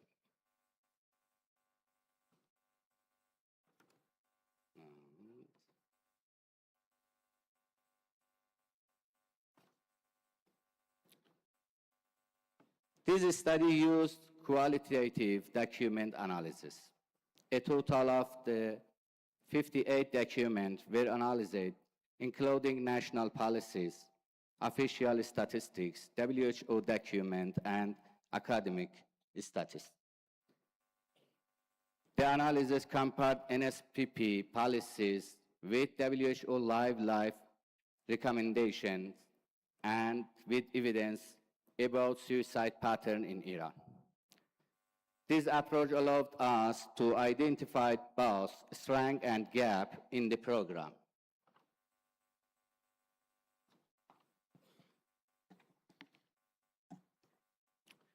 NSPP achieved several meaningful milestones. Suicide was formally recognized as a national public health priority, which is significant for resource allocation and political will. The program established 56 crisis intervention centers across the country, training healthcare professionals in suicide prevention and intervention, and developed a national policy framework to guide ongoing prevention efforts. These are genuine institutional achievement worth acknowledging.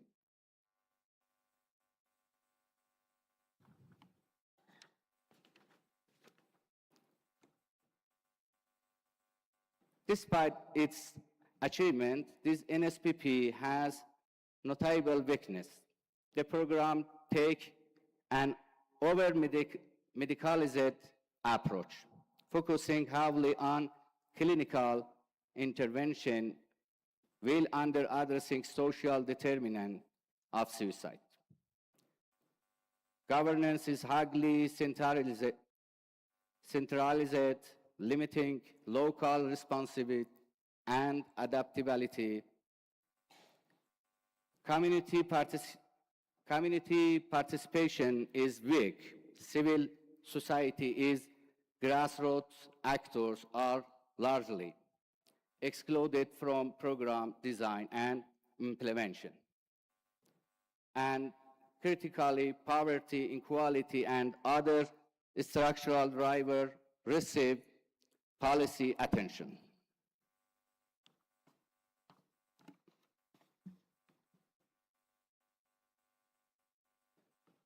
Our analysis revealed significant provincial disparities in suicide rate across Iran.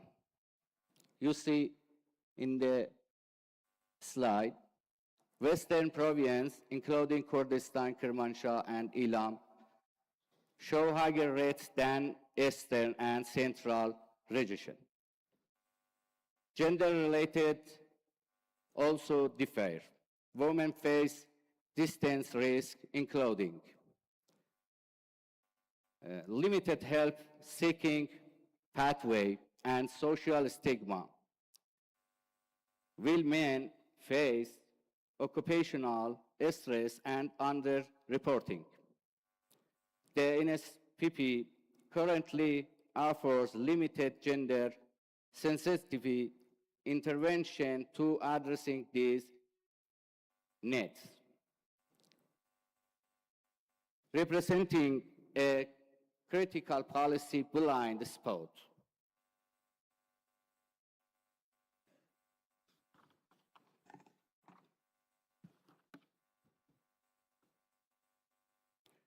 This slide summarizes our core evaluation finding, strength and weakness. But this is important to know. The overall goal of the suicide prevention program is to reduce the suicide rate by the 10% compared to the base year, 2019. Suicide statistics in Iran show that the suicide rate increased by about 50% in the first year, 22% in the second year, 25% in the third year, and more than 45% in the fourth year, compared to the base year of the program.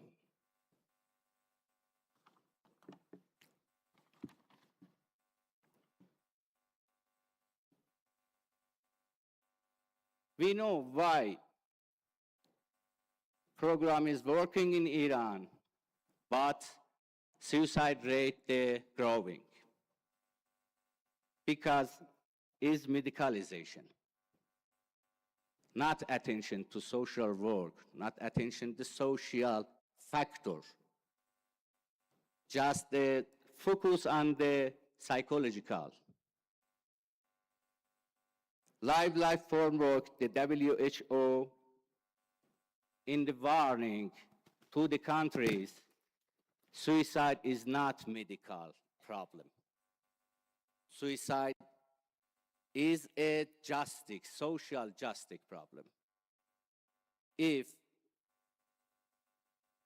in countries like my country, Iran, programs need to redesign it and focus on the social factor and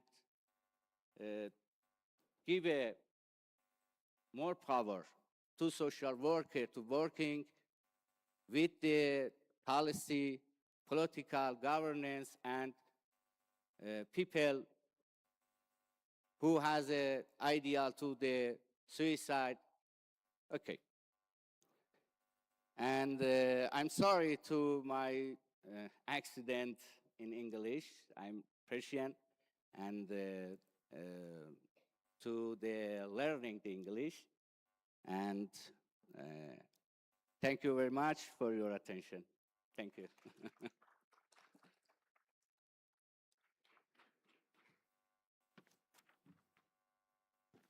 Thank you very much for your really interesting talk. It's very interesting to see how you're addressing suicide prevention. Are there questions? We have time for 2 quick questions, and I see one back there. My colleague needs to translate. Oh, yeah.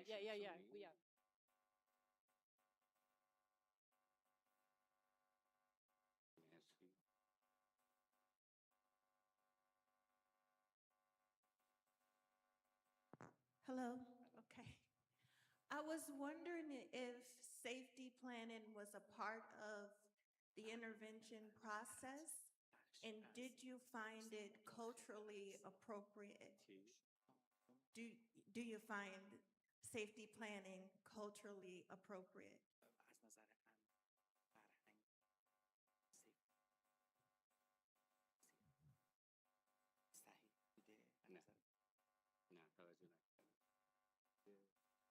نشون دادیم که تو روش‌ها و توی در واقع جنسیت استان‌ها که فرهنگ‌های متفاوت دارن برنامه یکسان دیده بود. There was a problem, as I already showed in the slides, in the different provinces and in different areas of the country where there are different kind of cultures, adopted methodology was not implemented, so that was a problem. Yes. So it was not cultural sensitive. Yes. And that's why there was no effect. I see this as a factor even in the West in North America, where the safety plan has limitations, where people in distress, you can't count on them to rely on the safety plan when they are socially isolated and these other factors that contribute to the emotional crises. Thank you. Correct, thank you.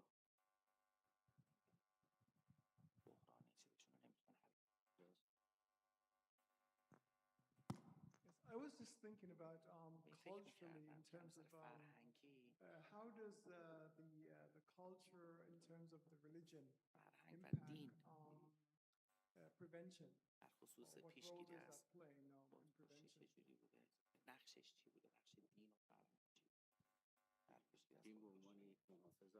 Well, religion works as a preventive measure, as a protection measure. And in Iran, the basis of policy making, the base is religion. And the culture in Iran is very different from province to province. If the program, if the plan forms bottom up and based on the regional necessities, and the local stakeholders be considered, definitely it would have much more effect.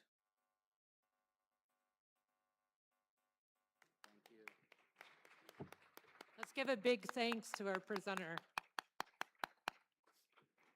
Okay, I'd like to invite the next presenter up, who is Margie Shaw, who will be speaking on a protocol on group-based brief mindfulness intervention for menstrual distress among marginalized women.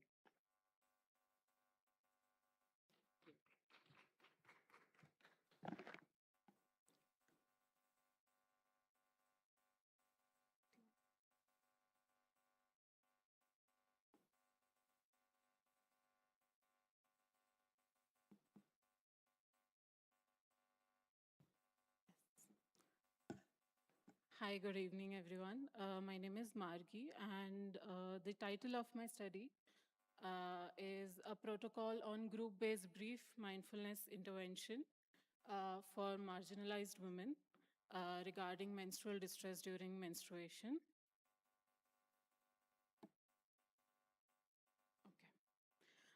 So when we talk about menstruation, you can see it's basically the periodic discharge of blood from the uterus occurring more or less at regular monthly intervals throughout the active reproductive life of a female. And there are various physical and psychological symptoms associated with menstruation. And there have been numerous interventions, basically psychological interventions like internet-based CBT and stress reduction programs that are going on. And there are also online mindfulness-based programs that work in helping reducing the distress among women. Okay. So this is the summary of my review of literature. As you can see, there have been numerous studies which show us the different symptoms related to poor menstrual health, menstrual pain, inadequate knowledge. Basically, there's a lot of lack of awareness regarding the symptoms and the psychological symptoms related to menstrual health.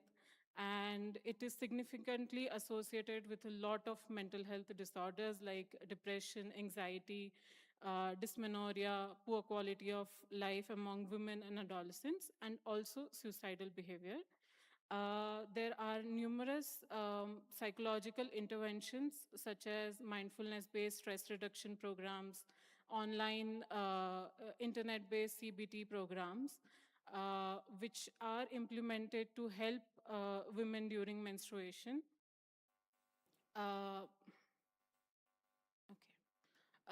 But when you talk about the various programs which are available for helping women during menstruation, you can see there is a significant gap in implementation of these programs, significant gap in terms of being culturally relevant, specific tailor-made interventions for specific group of women.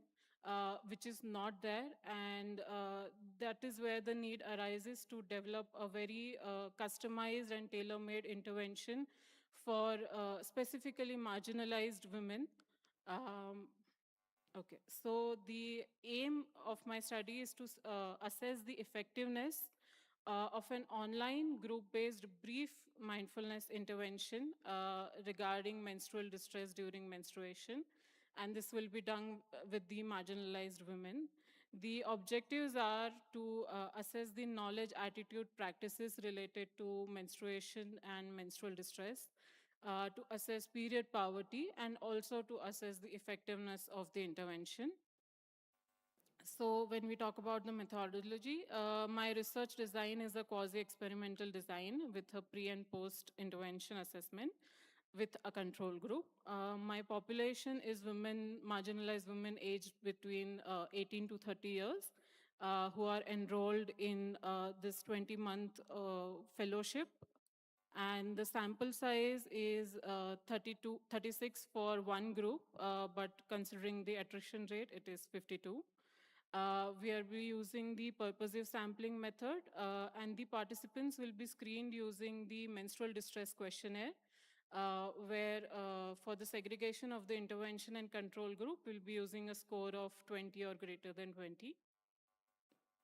The inclusion criteria for the study, so the marginalized women who are currently working in the fellowship, who speak English and Hindi, who are between the age group of 18 to 30, and who have regular menstrual cycles for at least past 6 months. And we will not be including women who have a history of PMOS or hysterectomy or early menopause, who are on oral contraceptive, having a known case of mental illness, and who are currently pregnant or postpartum of 1 year. So these are the tools that I'll be using for screening during my intervention. DAS-21 for mental illness, menstrual distress questionnaire, the menstrual practices questionnaire, menstrual poverty scale, and I'll be also developing a semi-structured questionnaire which will assess the knowledge, attitude, and practices of marginalized women related to menstruation, their experiences, and the needs of them during menstruation. So currently we are in the first phase of the study. So the first phase includes obtaining ethical approval and approval from the departments. We'll be doing review of literature and review of the existing intervention modules. We'll be conducting online focus group discussions and key informant interviews. And based on that, we'll be developing four-session online intervention. And the next phase would be screening, implementation of the intervention, and then conducting the assessment at pre-test, post-test, and then 1 month post implementing the intervention. So I have till now completed the first phase. I'm still in the first phase. So these are some of the findings of my focus group discussions. So I've conducted 3 focus group discussions, 2 with the marginalized women and 1 with the stakeholders who are supervising these women. The main aim of these focus group discussions were to assess the needs and experiences of these women, and to also understand the same from the stakeholders' perspective. So these are some of the findings from the FGD with the women. So majority of them belong to the age group of 18 to 25, and the majority of them from the Hindu religion.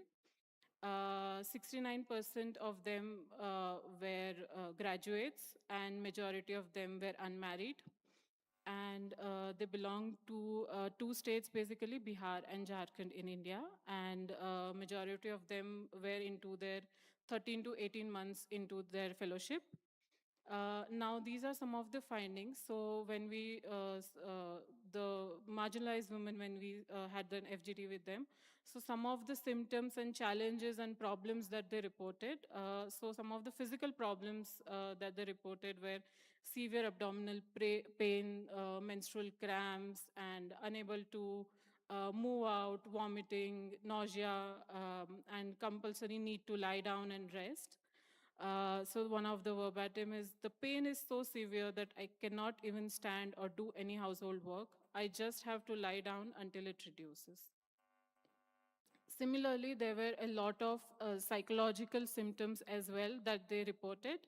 Some of them were extreme mood swings, irritability, sudden anger outburst, or crying bouts, or getting very irritated, and not wanting to talk to anyone, not wanting to do anything. Then there were also some of the social implications that they reported, that they avoided going out during this time. They did not know whether they would have access to clean toilets, or public toilet facilities would be there or not. Overthinking about managing work and travel during menstruation, preferring to remain isolated or take a leave during that time. Then when we talk about how it affected their daily functioning, so they had difficulties in performing household chores, inability to concentrate on the work, requiring prolonged rest. And some of the socio-cultural restrictions are also implemented that we noted: not entering in the kitchen, not watering or touching plants, not sitting on the bed. So these are some of the social restrictions that are still rooted in women. Regarding coping and support, so they suggested, they reported a number of coping strategies. And when we talk about support, they said that they get support, they hardly get support from the family members, especially if they have more male family members in the family. They feel very hesitant to speak about it. And even though their mothers understand, but they still expect them to do the work how they do it regularly. And when we talk about intervention, so the most important intervention was focused on giving awareness about what happens during menstruation, what are the symptoms. And the most important part of it was not only for women, but also for the men, so that they also have equal understanding of what women go through. Then findings from the discussion with the stakeholders. I'll go straight to the findings. So they also reported that they observed some of the symptoms, physical and psychologicals, during work and office time, but it was never reported, it was never said aloud, and it was just something that was understood. However, when they used to have some sessions related to menstruation awareness, they would see the colleagues and women speaking up about it. And some of the barriers that they thought were the stigma and the taboo around the topic, and not having clean toilets and the access to proper hygiene and sanitation. So these were also some of the risk factors that they noted. Regarding intervention, they feel, they reported that they should have more awareness sessions, and interventions should be focused regarding to their coping strategies and how help can be available. And this is the conclusion. So as the finding shows, lack of awareness and stigma. There are some cultural beliefs that are deeply rooted, and some are useful, some are very rigid. So the next step of my study includes having key informant interviews with experts, and then based on that, development of the intervention module and implementation of the same. Thank you. Thank you very much. We have time for 2 questions.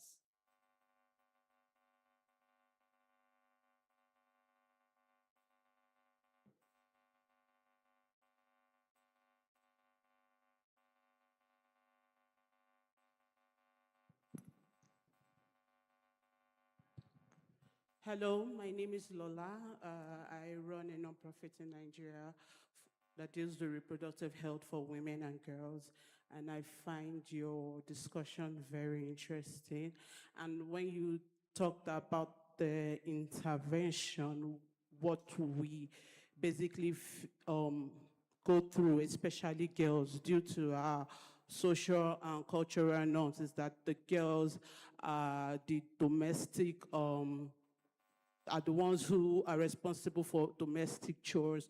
We are made to believe that what we go through during menstruation is not something that should be, that too much thought should go into, like every girl should just go through it and move on.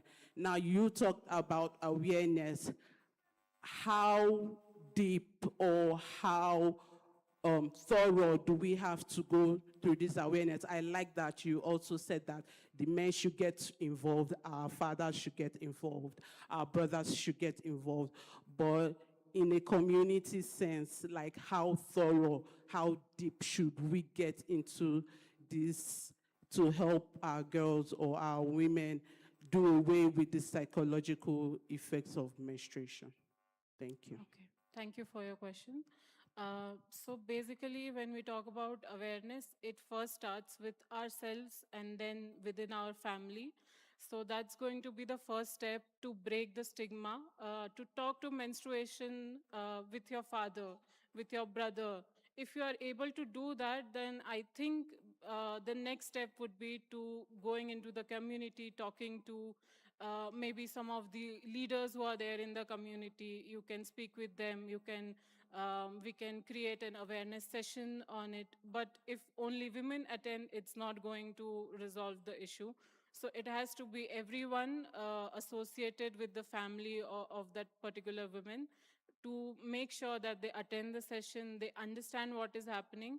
And I feel awareness starts from within and basically start within around us who are there, like the family members, immediate family members. If we are able to do that, then I feel the community will come together on its own and start working on this as a more social problem and not just a women's problem. So, yeah.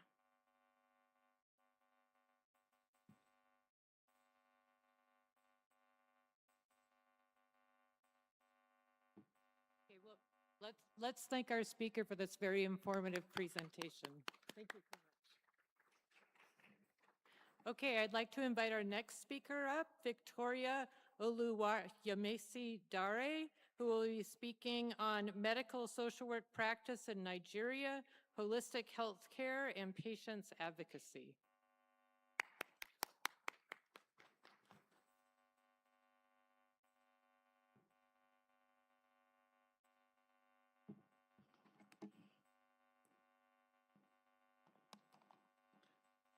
Thank you very much for this opportunity. My name is Dare Victoria Oluwayemisi. I'm a medical social worker at the University College Hospital, Oyo State, Ibadan, Nigeria. I made a discovery, and that is what I want to share with you this afternoon. Holistic healthcare and patient advocacy.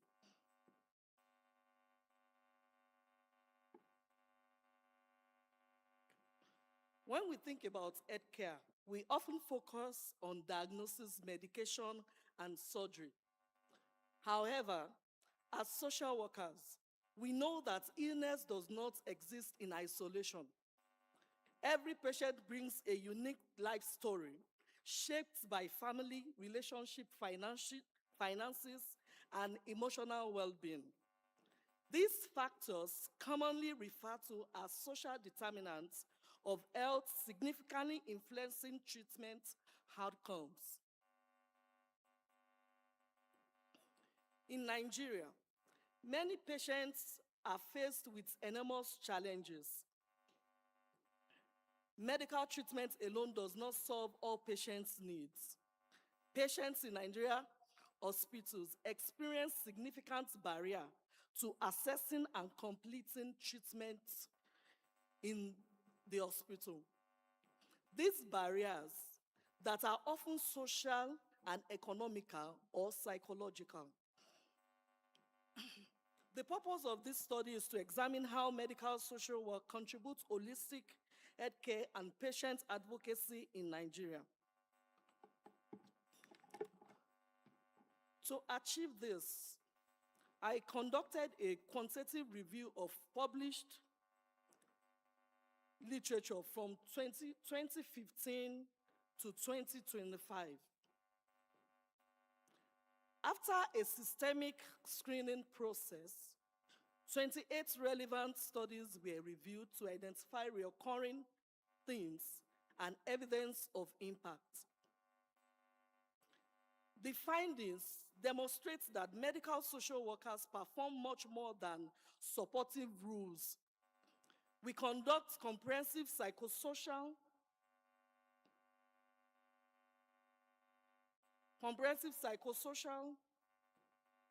counseling, coordinating referrals, family mediation and therapy, patients' rights protection. This intervention address barriers that medicine alone cannot treat.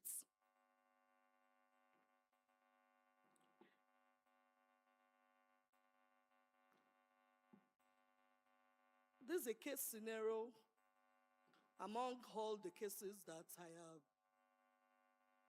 handled, if you look at this case very well, you will see that this patient, before the case was referred, the doctor said that the patient's treatment has been impacted because of financial constraints. And then that's their social diagnosis. So I went further as a medical social worker, and I extended my review beyond hospital bed, assessed the family psychosocial and financial needs, prepared a medical social report, advocated for a hospital fee waiver. Although resources remained limited, if you look at this case very well, holistically, this intervention ensures that treatment continues despite several financial hardships. This case reminds us and me that advocacy is not merely about speaking for patients. It is about removing barriers that prevent equitable access to medical treatment. This evidence also shows that integrating medical social work practice into healthcare leads to improved treatment adherence, reduced psychosocial distress, better coping, shorter hospital stay, and stronger continuity of care.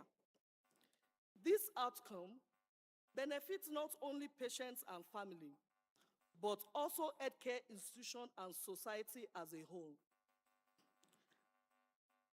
However, we are left with challenges. In Nigerian medical social work, we face role ambiguity, inadequate funding, workforce shortages, weak institutional support, and limited recognition within national health policies. These barriers reduce our ability to maintain the growing psychosocial needs of patients. As I round up this morning, holistic healthcare cannot be achieved through medical treatment alone. Emotional, social, and economic needs. Medical social workers are uniquely positioned to bridge these gaps through advocacy, empowerment, interdisciplinary collaborations, and person-centered practice. I therefore recommend strongly that we make policies for medical social work practice in Nigeria, increase recruitment of qualified practitioners, because we have some quacks, greater investment in professional development, and the integration of medical social workers into every multidisciplinary healthcare team. As I round up finally, I would like to leave us with this thought. Every patient has a diagnosis, but every diagnosis also has a human story. As a social worker, our responsibility is to ensure that no patient's story becomes a barrier to receiving quality healthcare. I believe there is a tremendous opportunity for international collaboration through research, capacity building, policy development, and knowledge exchange to strengthen medical social work practice in Nigeria, particularly in the low and middle income countries. Thank you very much.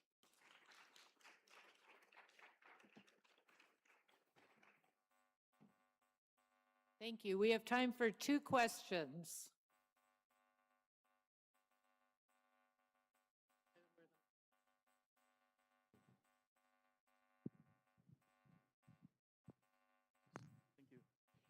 Thank you very much.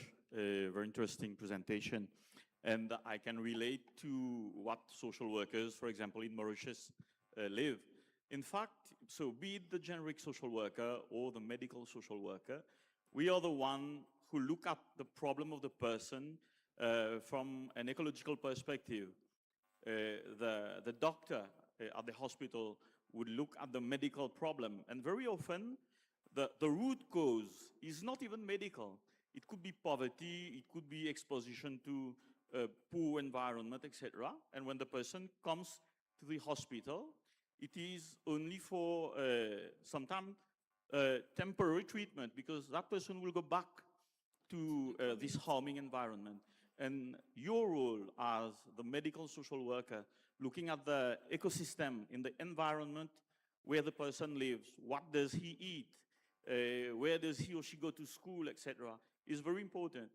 But unfortunately, so it could be in the, at the level of hospitals, and your boss might not be someone from social work perspective, but from other medical or administrative, and they don't understand our perspective. So do you, at the level of your country, relate to that issue of people not understanding social work or social development, taking decision and expecting to have sustainable solutions? Thank you very much for that question. Yes, this is one of the problems we face in our institutions. There's expectation of the client, there's expectation of the medical team, and the social worker has its goal. To breach these expectations, we needed to go beyond borders. For example, the case that I shared, the husband is abroad and going through every three days dialysis. The children are in the university, and there's this medical cost. Like I said earlier, what I did was I had to mobilize funds so that the essential medical bill can be paid, and then wrote a letter to the management for waiver of what I know that the policy of the hospital will want to do. Because as social workers, we must know what the policy of the institution where you are working says. It will help us to advocate better. If I've answered that, I hope I've answered your questions, sir. Thank you very much. Yes, I have a question for you. I can relate to what you are talking about, but when we think about the fragile financial healthcare system in Nigeria, I want to know, you as a medical social worker, how are you advocating to ensure that when patients or clients come into the hospital, do they have the National Health Insurance Scheme, or does the layman have insurance to make sure that there is he's being catered to, instead of the medical social worker running a health center trying to look for funding for his treatment? What is your advocacy towards that? Thank you very much for that question. Yes, there is what we call NHIS. That's the health insurance. And you find out that most patients who presented at the clinic present at a critical stage where they cannot access the NHIS at the inception of the treatment. However, if they are spent like 2 or 3, 1 week on admission, we can help go. We ask them to bring the form. Then we link up with the insurance agency within the hospital to help them out so that they can benefit from the fund. Thank you very much. Thank you very much. Thank you very much for your presentation. I'm checking to see if Felix is here. Is the next presenter, I don't believe Felix is here. Okay, I'd like to invite the next presenter, Rosanthi Subrayan from the University of KwaZulu-Natal, who will be speaking on a snapshot of the chalkboard writing experience of Bachelor of Education students with visual disabilities in South Africa.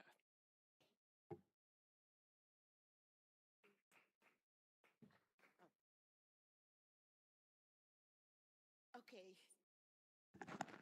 Thank you, everybody, and thank you for this opportunity.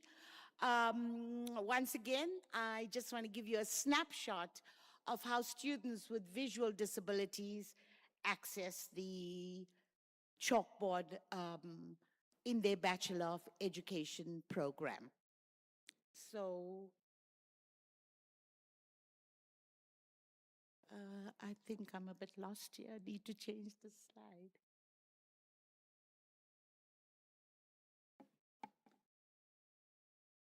Okay. So basically, the purpose of the study, it was to explore the chalkboard writing experiences of Bachelor of Education students. As we all know, if you're in the Bachelor of Education program, you have to go in your second, third, and fourth year, you have to go to schools to practice the real authentic setting of the school environment and what you as a student teacher will have to go and do in the school setting. Okay. So in the school setting. So basically, this is a 16-week placement, and you really experience the authentic school setting. So at the University of KwaZulu-Natal School of Education, I am the disability coordinator. I'm a social worker by profession, and I've spent my entire career in the field of disabilities. So basically at that unit, our mission is to ensure that every student with a disability is retained in the Bachelor of Education program through specialized academic support, integration, and adaptation. So, before the students go on their practice learning arrangements, and this is highly voluntary, we have a learning community that addresses teaching practice for students with disabilities. It is here where we collaborate with the student and invite them to be part of that community, right? So when the students come together to be part of that community, they share their experiences, their knowledge, and everything that goes on when they go for their teaching practice as students with disabilities. So basically, they engage with all their complexities, good practice models, just so that students can be retained in their teaching practice. But in addition to being part of that learning community, before these students go on their teaching practice, I have developed a management toolkit where every student is conscientized on what happens in their teaching practice school environment. So it's a kind of preparation, planning, and support so that they go strengthened into their teaching practice placement as students with disabilities. Can you ever imagine what it feels like to go into a school environment where, with able-bodied learners in your classroom, and you going as a student with a disability, perhaps a visual disability, a physical disability? Can you imagine what it feels like? So therefore, at our unit, we do learning community support, and we use this entire advocacy booklet to help students understand how they can manage their experiences in their teaching practice school placement. So, this was a qualitative study, and remember, I'm just providing a snapshot. 2 female students, third-year students with visual disabilities, they were interviewed, and these students acquired these visual disabilities later in life. It showed up, It was degenerative in nature, and we used a thematic analysis. So, just a little policy landscape of disability. So in our literature review, we looked at international and national policies. If you've been embarking on disability scholarship, you'll know the United Nations Convention for Persons with Disabilities. South Africa is a signatory to that convention. Okay, we looked at South African higher education frameworks, more specifically, the Strategic Disability Policy Framework for the post-school education and training sector that speaks about how we need to put in place retention, student development, student perseverance to ensure the success outcomes of students with disabilities within the higher education landscape. But further to that, we looked at the social model of disability, which is all about human rights and social justice and the removal of attitudinal, physical, and informational barriers so that we broaden or widen access and participation for students with disabilities in higher education, and thereby we creating inclusive practices and transformative practices. But however, in spite of these beautiful policy frameworks, literature still shows, and even as a practitioner, we still find that students with disabilities are navigating much complexities and challenges in their teaching practice school placements.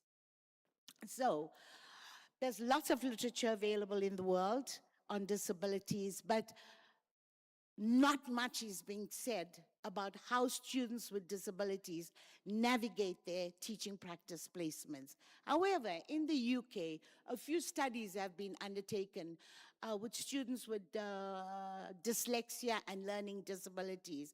And they found that this cohort of students experience much stigma, discrimination, and labeling in these placements. And especially this stigma and labeling came from their mentors, their tutors, because these tutors didn't even understand how students with dyslexia and learning disabilities navigate these practice placements. But however, there's been a few studies in the UK that put in place good practice models like collaborating with practice partners, disability advocacy, and things like that.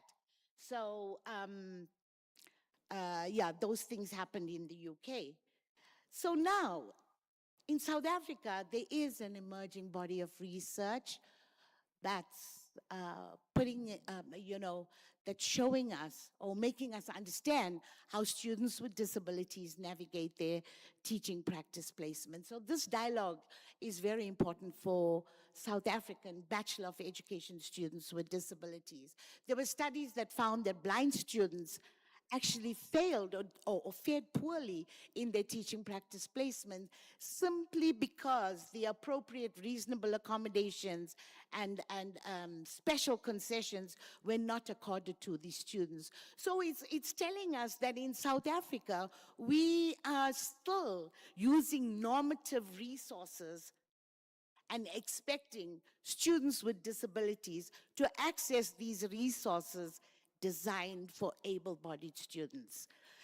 So also studies also found there was complex power hierarchies in the classroom that really impacted on retention and success outcomes. So oh my God, I've just got 2 minutes. I'm going to the findings, right? So what this study found is that when students with disabilities navigated their practice placement, they had to act as students who had vision by using spectacles or preparing their classroom notes in A4 paper. And so these were the strategies they used. They blended in with the environment of sighted learners in the classroom, okay? But on the positive note, they reworked the chalkboard, okay? They used the half and half method, which simply meant that they use half of the chalkboard to stick the large print posters, and the other half, they wrote the learners' responses on the chalkboard. Another strategy, they used different colored chalk. One, maybe a white for the introduction, a yellow for the body, or blue for the conclusion, and things like that.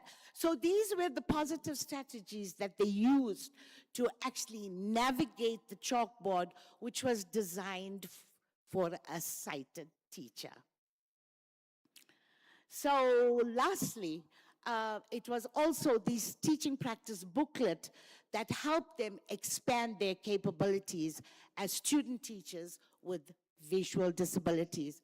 So basically, the study found that being part of a learning community and having this teaching practice booklet expanded their capabilities and kept them in this teaching practice program. So lastly, I just want to say we are just showing that we have kept in line with the spirit of Ubuntu. We have actually now, when I look at it, HARAMBEE, we all pull together. It's a student and the disability unit that pull together to contribute to retention and success, and also to keep in line with the transformative goals and aspirations of the United Nations Convention for Persons with Disabilities, and equally important, the Sustainable Development Goals 2030 Agenda. Thank you. Oh, yeah, I forgot about that. Okay, we have time for 2 questions.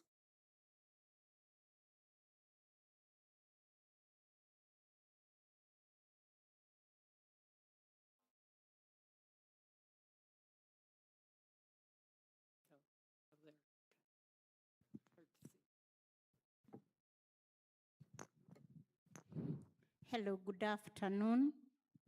I'm concerned about the children and people living with intellectual challenges.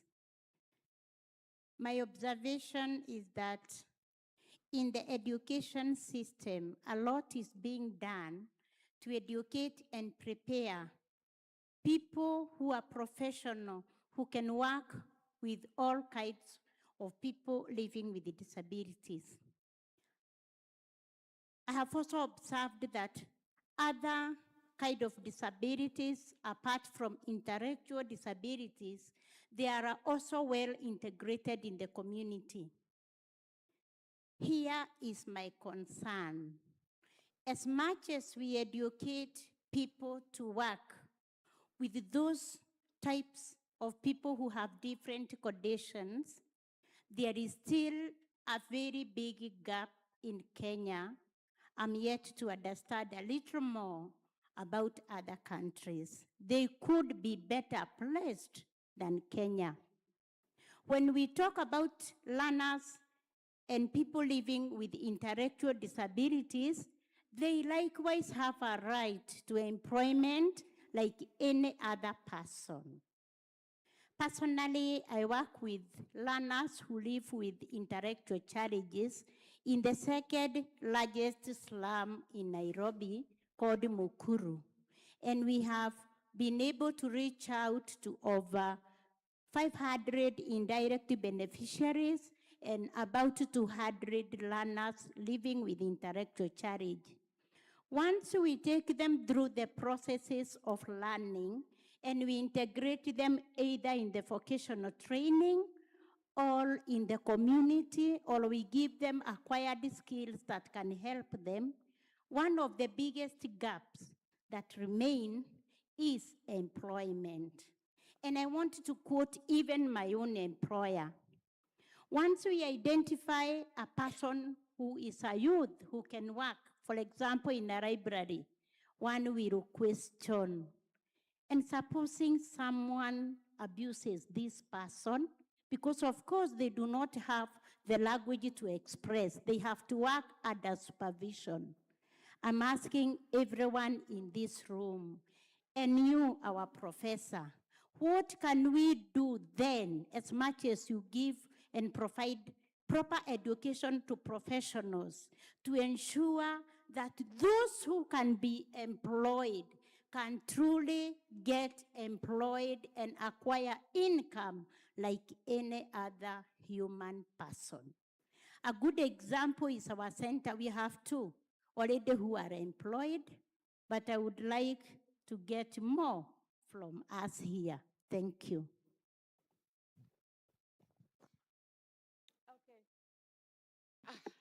I hope I can capture everything you said.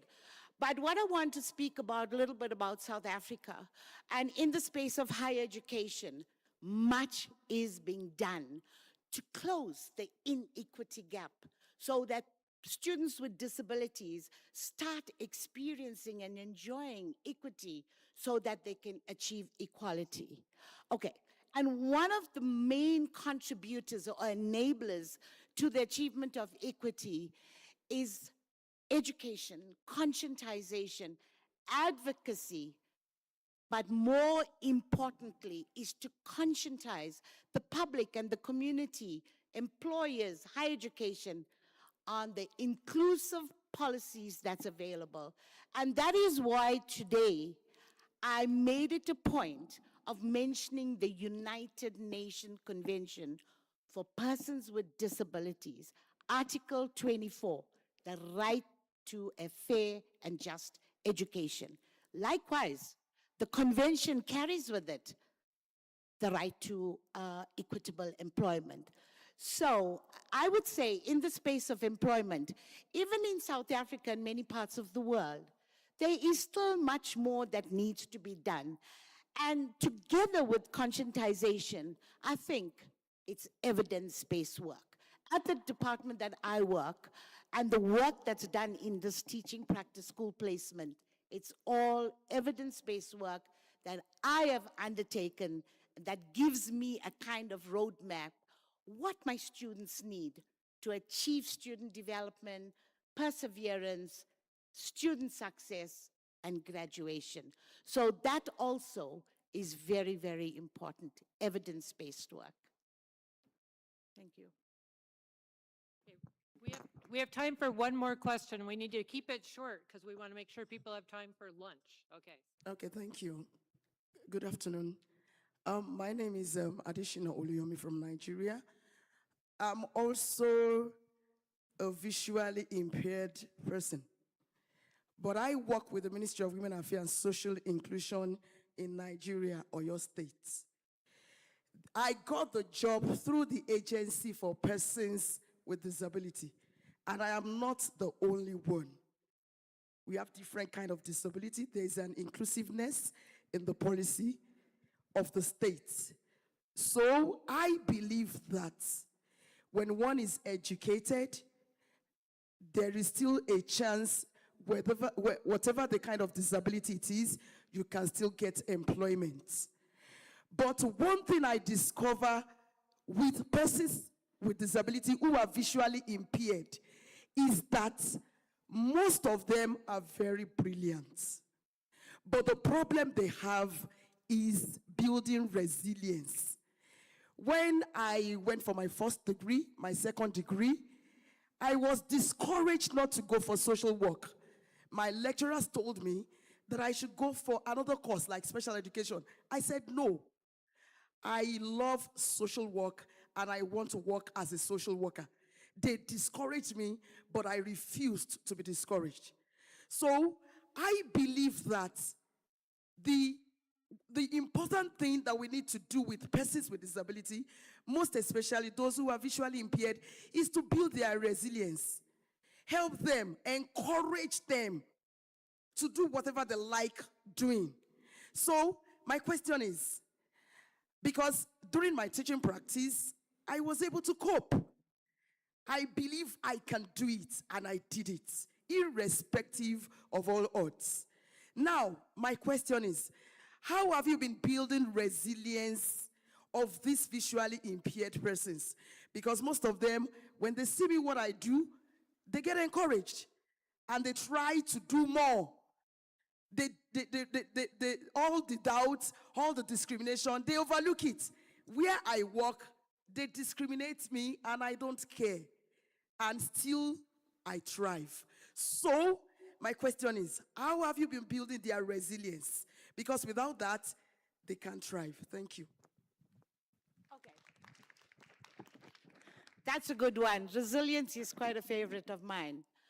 So, I'm not sure if you heard about the international slogan on disability, nothing about us without us. That's the first step towards building resilience. It means that you include the voices of persons with disabilities in the design and implementation of services for persons with disabilities. As professionals, we shouldn't be making the decisions because we are not the experts on the lived realities of persons with disabilities. So by allowing persons with disabilities to make decisions, to make choices, that's one of the ways in which we build resilience, together with counseling and support by social workers and psychologists. But obviously, there are other factors in building resilience and adaptation. It's about how much you want it. I myself am a person with a visual disability, and I didn't know it. For 45 years, I just thought this is the way people see. That color is that color. Very late in my life, maybe about 4 years ago, I realized I have a visual disability. But my resilience and ability to adapt pushed me through to make me come thus far professionally and academically. So resilience is key when it comes to persons with disabilities. And remember, it's nothing about us without us. Thank you. Thank you so much. Okay, we're up to the last session, the last talk of this session. And Wilkins Muhingi, are you here? Oh, you're back there. Okay. He's going to be speaking on collective care in clinical settings, applying the Harambee spirit to medical social work in Kenya.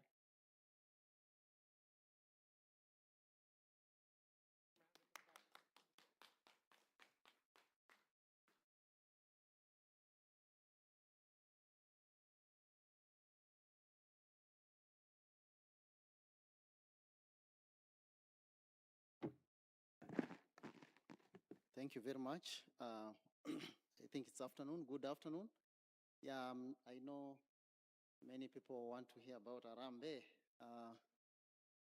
Yeah, so I'm going to present on this from Jomo Kenyatta University of Agriculture and Technology here in Kenya. I coordinate the medical social work program, and I want to present on the collective care in the clinical settings, how we can apply the ideas or the philosophy of HARAMBEE in our practice. Yeah, so we can move on.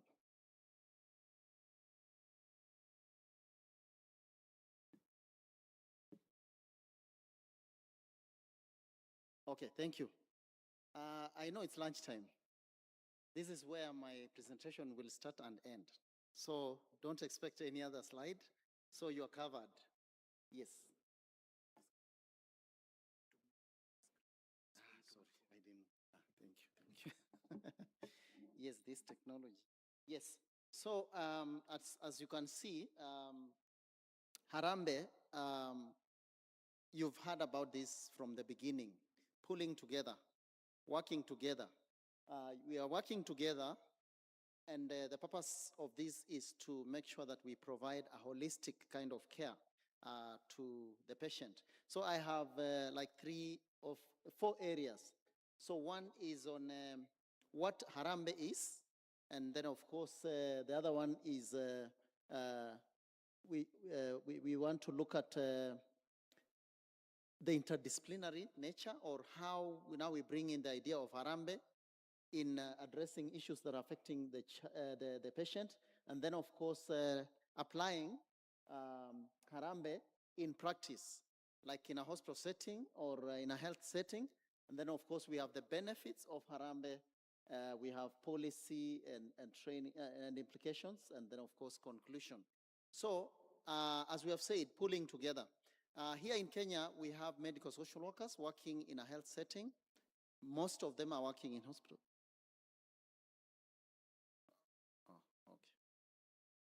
Yeah, most of them are working in a health setting and in the facilities, in the hospitals. And before they get there, at the university, we are training them at the university and college level. We are training medical social workers at Kenya Medical Training College, KMTC here in Kenya. We have universities also, including my university, that are training medical social workers to work in health settings, including hospitals.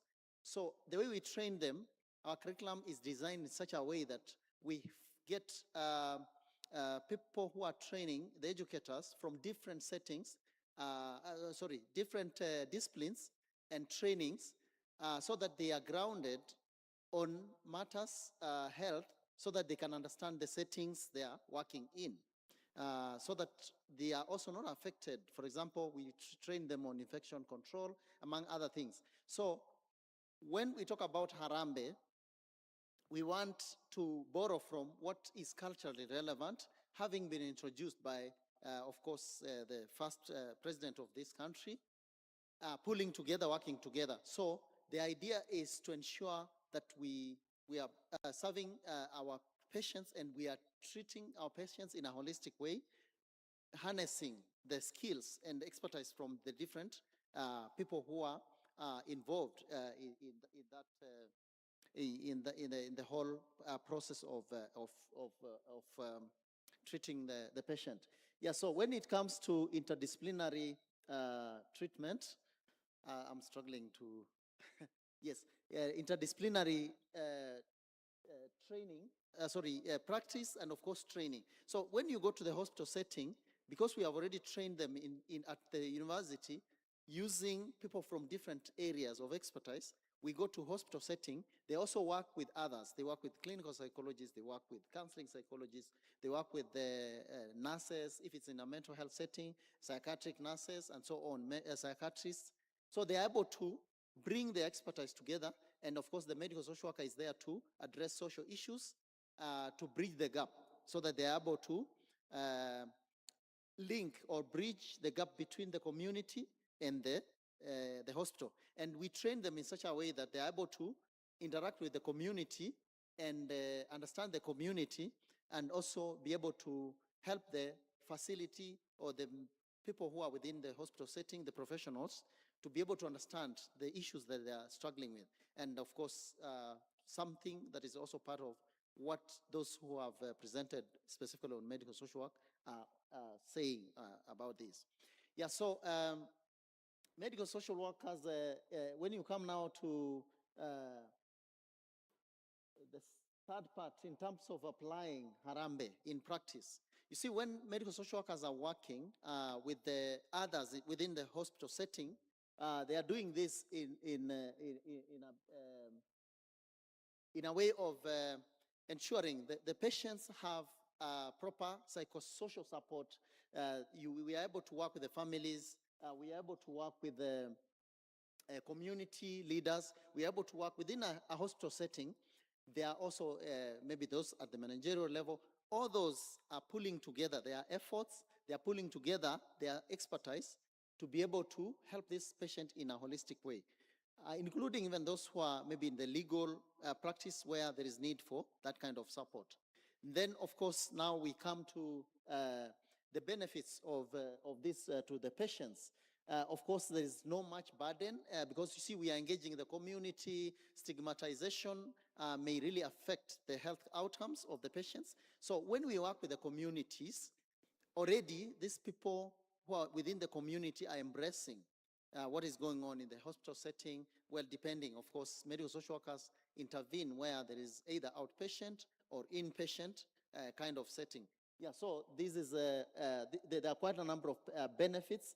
So we reduce stigma, and you see, stigma is a big thing, especially if you have patients, either HIV or those who have a bit of disability, or the diverse kind of patients we are addressing, even mental health issues. Yeah, and then when it comes to, of course, policy, training, and of course, other implications. Medical social workers, of course, we are informed by various policies through our interventions. We network with other people from other areas. So there are policies. For example, in Kenya, you might find we are addressing issues to do with the children, child protection related issues, and you have to connect because it's kind of a collaboration, intersectoral, education, health, and other areas, so that you pull your the resources, human resources also, together for the benefit of this child. Maybe the child wants to, should be placed maybe in a care facility or at home and so on. So we address all those issues. And then of course, in conclusion, I say that medical social work is very, very critical. To use this kind of approach, HARAMBEE, the solidarity, pulling together our resources and all that, helps to make sure that we get outcomes, health outcomes that are friendly and are very holistic in nature. So going forward, we need to embrace this idea. It's a collaboration. It's not something very new, only that it's relevant here, culturally relevant here, because this is what we identify with. And we pull together in that manner. And it's not only even a hospital setting. In our case here in Kenya, we have some places where people will even contribute money to help people access services at the hospital, because sometimes it gets to a point where the resources are limited and the kind of care the patient wants or would like to access is beyond that, what they can afford. I hope that helps you to get an idea of what we are doing. Thank you.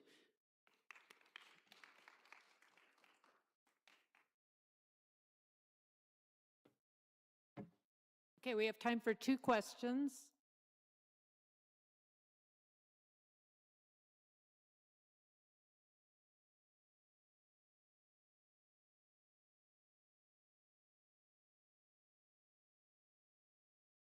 Oh, there, hard to see.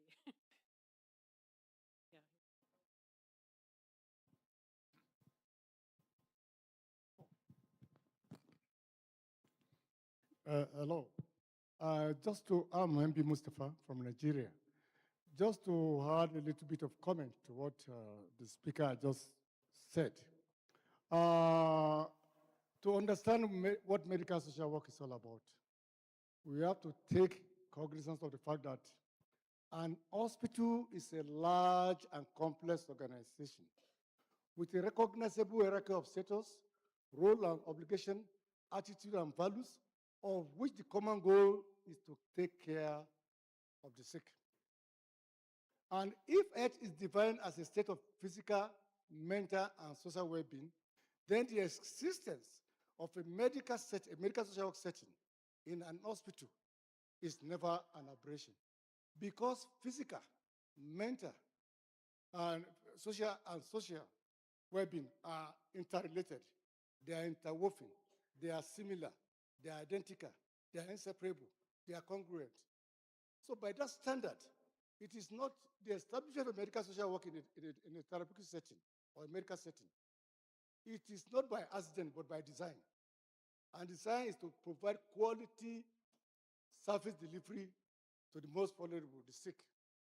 And the question has always been, you have a qualified doctor, you have a qualified nurse. At what point do you talk of qualified medical social worker? And that is where we talk of area of legislation. That when you cannot see a doctor having MBBS, a nurse having RCM, then you have a social worker having multifarious degrees. That will not provide the quality service delivery that the client, the patients need in hospital. And that's why we have to go back to the drawing board to see who are the medical social workers. And until that question is properly answered, the patient who are in need of a good care, good management, may not get the adequate care they deserve. And it is very important that we don't just see ourselves or see our social workers, we are medical social workers.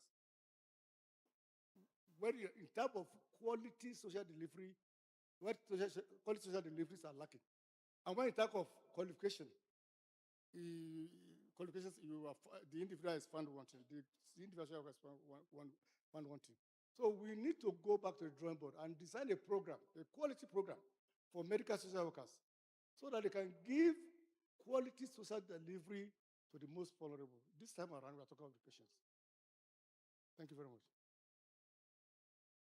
Okay, thank you. I think his was a comment, which is good. Yeah, I agree. We use actually what we call biopsychosocial, and we even, there's also even the spiritual, for those who are in need of that. In the hospitals, we have people who address that bit. There was another question, I can't remember who. I can't remember whose hand was up. There's more hands.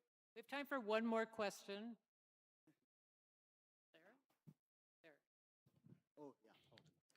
Thank you so much, Dr. Wilkins. My name's Jerry Mwanzi. I wanted to ask this. Your counterpart from Nigeria stated that most of the medical social workers are not recognized in their country. What are you doing differently here in Kenya? Because we've seen so many counties employing massively medical social workers here in Kenya. And this is a big step forward for the good work that you are doing with your team, especially pushing the Social Work Professionals Act that was recently ascended by the president here in Kenya. So what are you doing uniquely that the Nigerian counterparts can take home? Thank you. Okay, thank you very much. I think, I don't know whether I mentioned the kind of training, how we train. One of the reasons you might find maybe like what we have experienced earlier on in Kenya, that medical social workers maybe feel, or it is true they are not recognized very well, or they don't fit in well, like in a hospital setting. Initially, it was because of training. And that's why we had to streamline to make sure the kind of training helps them to fit into a health setting, so that they're able to understand not only the language, but they're able to work together with those there. And that's why I said, like where I work in my institution, Jomo Kenyatta University, we train them together in our department. They share even some of the courses. And then when they go out for practice there, they already know each other. They already know who does what. And then you have also rightly put about legislation. Of course, this is something we have worked on. And if you are not regulated, then it becomes a problem. Even before we got to where we are in terms of legislation, we have Kenya KHPOA, Kenya Health Oversight Authority, that oversees professionals in the health setting, and to see what exactly they are doing. Of course, not really regulating, but we have had that before. And then, of course, building capacity, because even our medical social workers, they are always in workshops every year to strengthen each other and build capacity, short trainings, and so on. But especially when they meet for seminars, we are always sharing ideas and some of the weaknesses. Like someone said, people may not understand you, so you need a group or a team of social workers to share with them the problems you are going through. These are your brothers and sisters. Being in social work, you connect with other social workers. I hope I've tried to answer the question. Thank you. Thank you very much for listening. Thank you very much. And that makes the end of this session. I'm not sure when the next session starts. I think it may be already started in this room, but I know there's lunch break here, and other sessions are starting afterwards at 2:15 or later, and you can check in your app for that. But I want to give another round of applause for all of the great presentations. They spent a lot of time preparing these and putting a lot of effort into these, and I think we all learned a lot from our presentations. So thank you to the presenters.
Girl, you bust my head and I long for joy.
Good afternoon, ladies and gentlemen.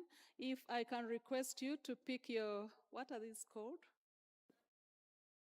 Headphones, please, because the next session is in Spanish. And may I also request you, just pick your headphone and then come close so that we are not spread out. Yeah, we shall be beginning as soon as you pick your headphones. Thank you. Yeah, it's a very important session. It's an award receiving session, so I would like to honor our friend.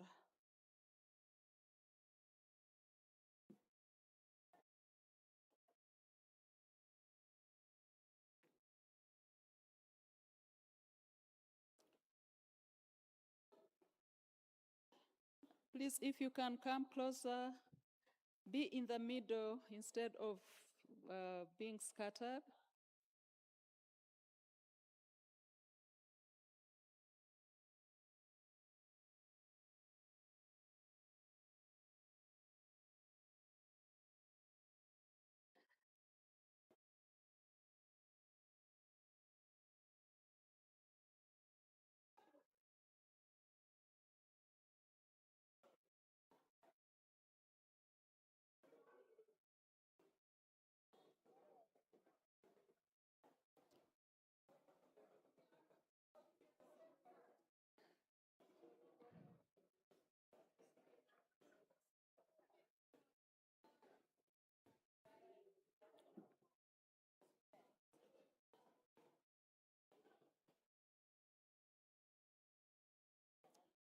Okay.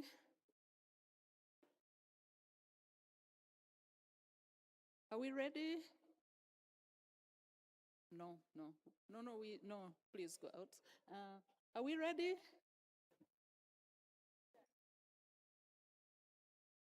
Okay, can you please, she can come on. So you're most welcome to this session. If you haven't settled down, please pick your headphones and sit down so that we begin this session. Oh, thank you so much. Our speaker is on. So may I please invite Professor Anna Maria Campanini, immediate past president of IASSW, to introduce our speaker, please. Thank you so much. So thank you so much. It is my pleasure to introduce this prize. And I would like to recall something about Catherine Kendall Award that was introduced in 1992 to honor the International Association Schools of Social Work honorary president, Dr. Catherine Kendall. She served as a voluntary secretary from 1954 to 1971 and Secretary General of International Association of Schools of Social Work from 1972 to 1978. Dr. Kendall remained an active board member until she died in 2010 and was active in the International Association for more than 5 decades. The award is offered jointly by the International Association of Schools of Social Work and the Council on Social Work Education Kendall Institute. This institute is for distinguished contribution to the international development of social work education. The intention of the award is to acknowledge significant contribution to the development of social work education at the international level. The award is extremely competitive and attracts nominations from across the globe. This year's award is presented to Dr. Margarita Rosas Pegaza. You can see her online. Unfortunately, she was not able to be with us. Dr. Margarita Rosas Pegaza is one of Latin America's most influential social work scholars, educators, and researchers. Originally from Peru and based in Argentina, she was devoted more than 4 decades to advancing social work education, research, and professional practice through the region. Her work has significantly shaped contemporary understanding of social work intervention, social policy, social justice, and the ethical and political dimension of professional practice. She holds a degree in social work from the Pontifical Catholic University of Peru and the National Autonomous University of Honduras. And she holds a doctorate and postdoctoral qualification from the Pontifical Catholic University of São Paulo, Brazil. Throughout her career, she has combined academic excellence with a strong commitment to addressing social inequalities and promoting human rights through social work. Dr. Rosa Spagasa is Professor Emerita of the Faculty of Social Work at the National University of La Plata, Argentina, where she served as a dean, director of the School of Social Work, and director of the doctoral program in social work. Under her leadership, the faculty strengthened an academic standing and expanded opportunities for postgraduate education and research. Her scholarly contributions have been foundational for the development of critical social work in Latin America.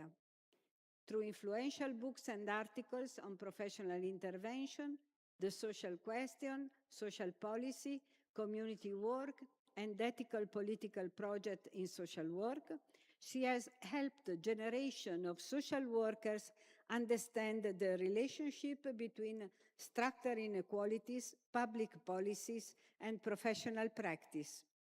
Her writings are widely used in universities across Latin America and have contributed to the consolidation of social work as a critical and transformative profession.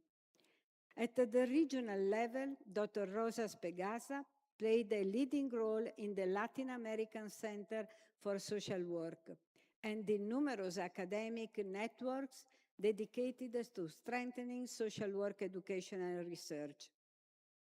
She has promoted collaboration among universities, supported doctoral training, and contributed to the development of common frameworks for social work education throughout Latin America.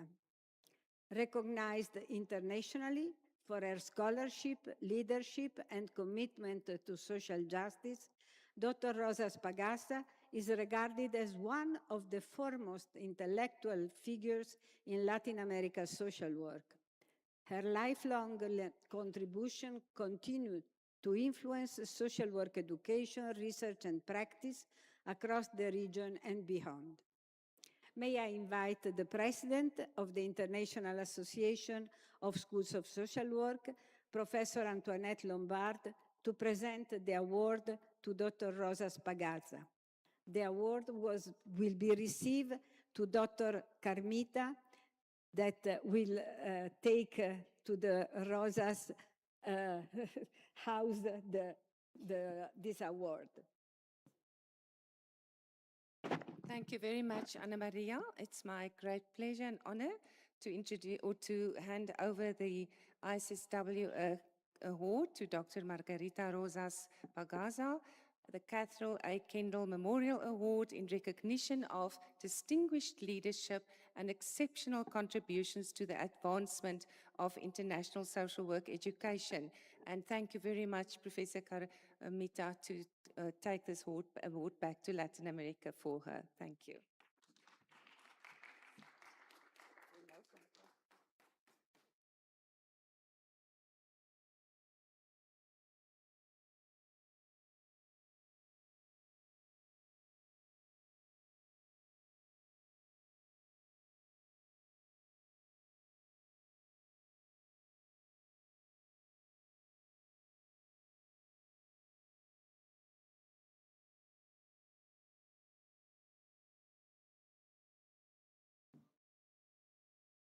So, Dr. Rosas, is your space now, and the floor is yours. Puede hablar ahora, Carmen. Es tu momento. Muchas gracias para presentar online.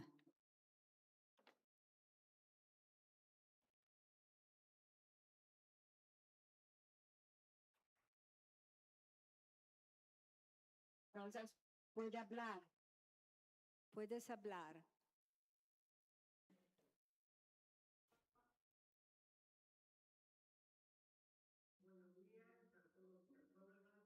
Good morning to each one of you. Thank you, Professor Ana Maria, for the presentation. And thank you to the President, Antoinette Lambert, for giving this prize, this award.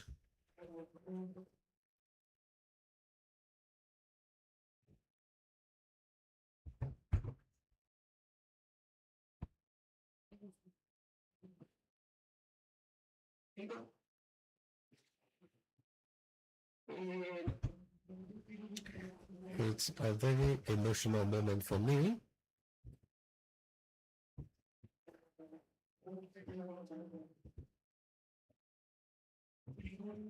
It's an award for Latin America.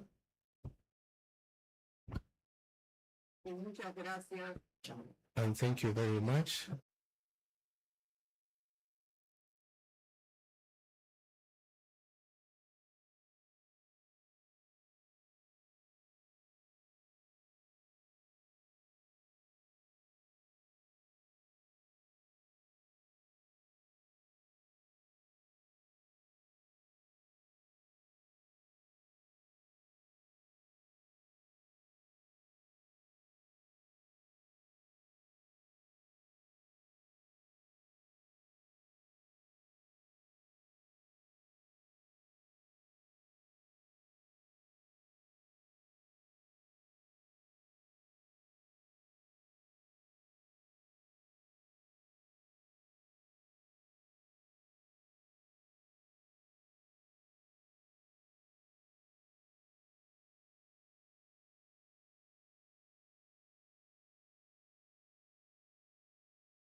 Just go ahead. Huh? Okay. Yeah, just speak. I agree. Good afternoon. So we are going to the next session, that is digital social work, and the next presenter will be Sadananda Reddy, and we'll be presenting on psychosocial impact of smoking and alcohol using among generation, that is Generation Z, adolescents and young adults, healthcare professionals in the perspective of healthcare professionals.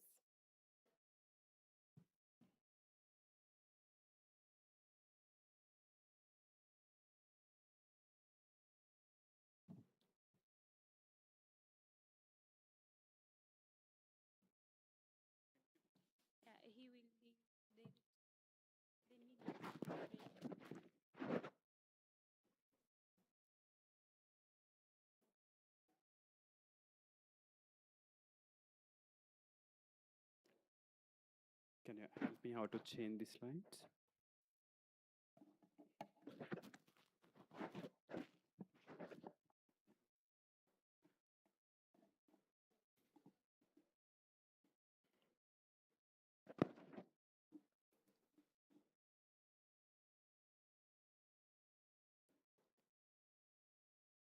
Yes. We can see that. I can see you. How can I see that?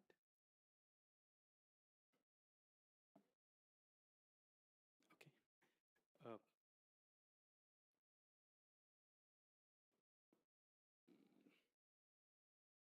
But I can use the laptop. Can you use the laptop? Yeah. I just.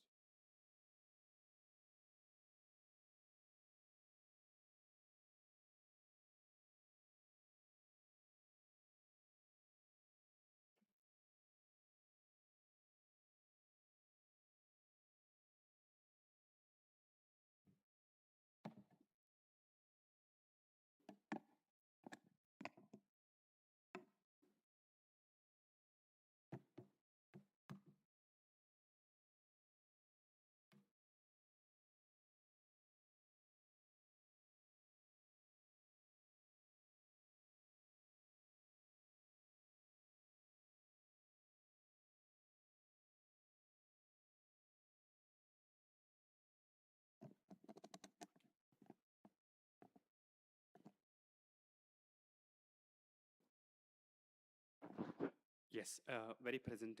Good afternoon or good evening.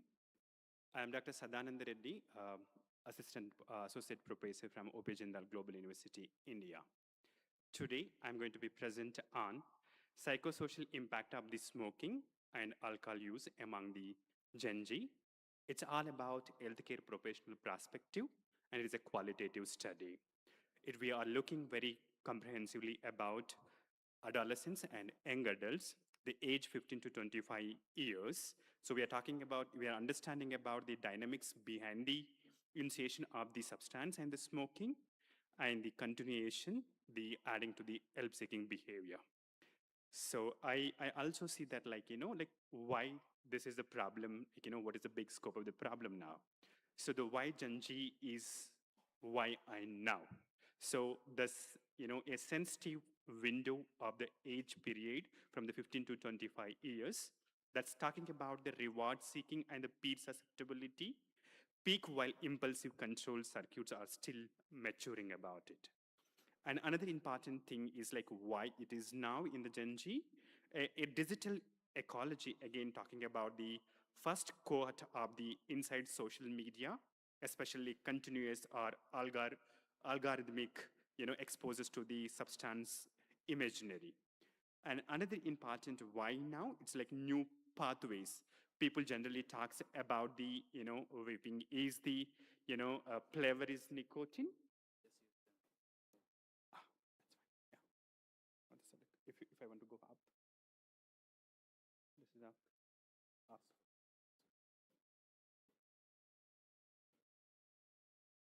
That's not going. Yeah, that's fine. So if why it's new pathways, so then the vaping and the flavored nicotine are seen as the harmless, but it is not actually harmless, it's harmful, but people perceive that, and the lower threshold in the dependency as they mentioned about, and the gap the existed here, the little qualitative work on the situation, these dynamics in the Indian context especially. So it's talking about where accessibility, shifting the family structure, and coexisting of the stigma and normalization is a collide here. So adding to this, what is the way we have conducted the study? So there was 22 healthcare professional, including into the clinical psychologist, psychiatrist, counseling psychologist, and psychiatric social worker, who's having the 3 to 10 years of experience in the smoking and substance abuse psychosocial management. We have been using about the qualitative in-depth understanding that also explorative research design has been followed. The data is collected semi-structured interview schedule, which is validated by the experts for experts, then audio record and the transcribe the verbatim, And when we follow the, data analysis, we use the Brown and Clark 2016, the thematic analysis also. The sampling purpose, specifically we have purposive sampling across the clinician, rehabilitation professional, and the school counselors. And the analysis like reflective thematic analysis using the Brown and Clark, as I mentioned earlier also, using the inductive coding to the 5 thematic themes. So what is the themes like we derived by using into the thematic analysis? The findings are the 5 very specific interlacking themes are there. They're talking about the number 1 themes derived from there, like, normalization within the, peer culture. And there's like many sub-themes are derived under that. I will be discussing a little more in detail in the sub-themes in the upcoming slides too. So this is our number 1 theme, normalization and within the peer culture. The second theme is like academic performance and the stress, and the maladaptive coping strategies are maladaptive coping, and the family gaps and the supervision, co-occurring anxiety and the depression. So these are the 5 interlacking themes, but still there's like many of the sub-themes are, related to that I will be presenting into the, next slides. So these are the like specific, normalizing, the findings in their, in their words also each theme. So they talk about the, the normalization within the peer culture. So having the smoking, having substance abuse is like normalization of the culture at common, in the Gen Z generation. They're talking about the using single adulthood or state. Well, still I'm single, like I can do anything, whatever I want it. So there's again, status, looking cool, products available on the, every street, accessibility, availability is the more, frequently accessible for them also. Social media algorithm, especially, we've been seen as a, harmless, like, which is like showing the social media, which is portraying or presenting in the different kind of the social media networks.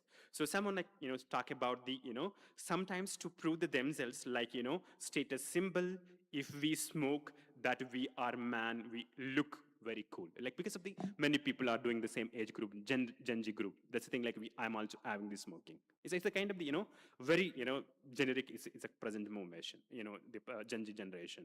So another important theme where we look into that, like, academic performance stress, it's talking about like, substance used to the escape to the achievement pressure, if any kind of assignments or any academic pressure it is there.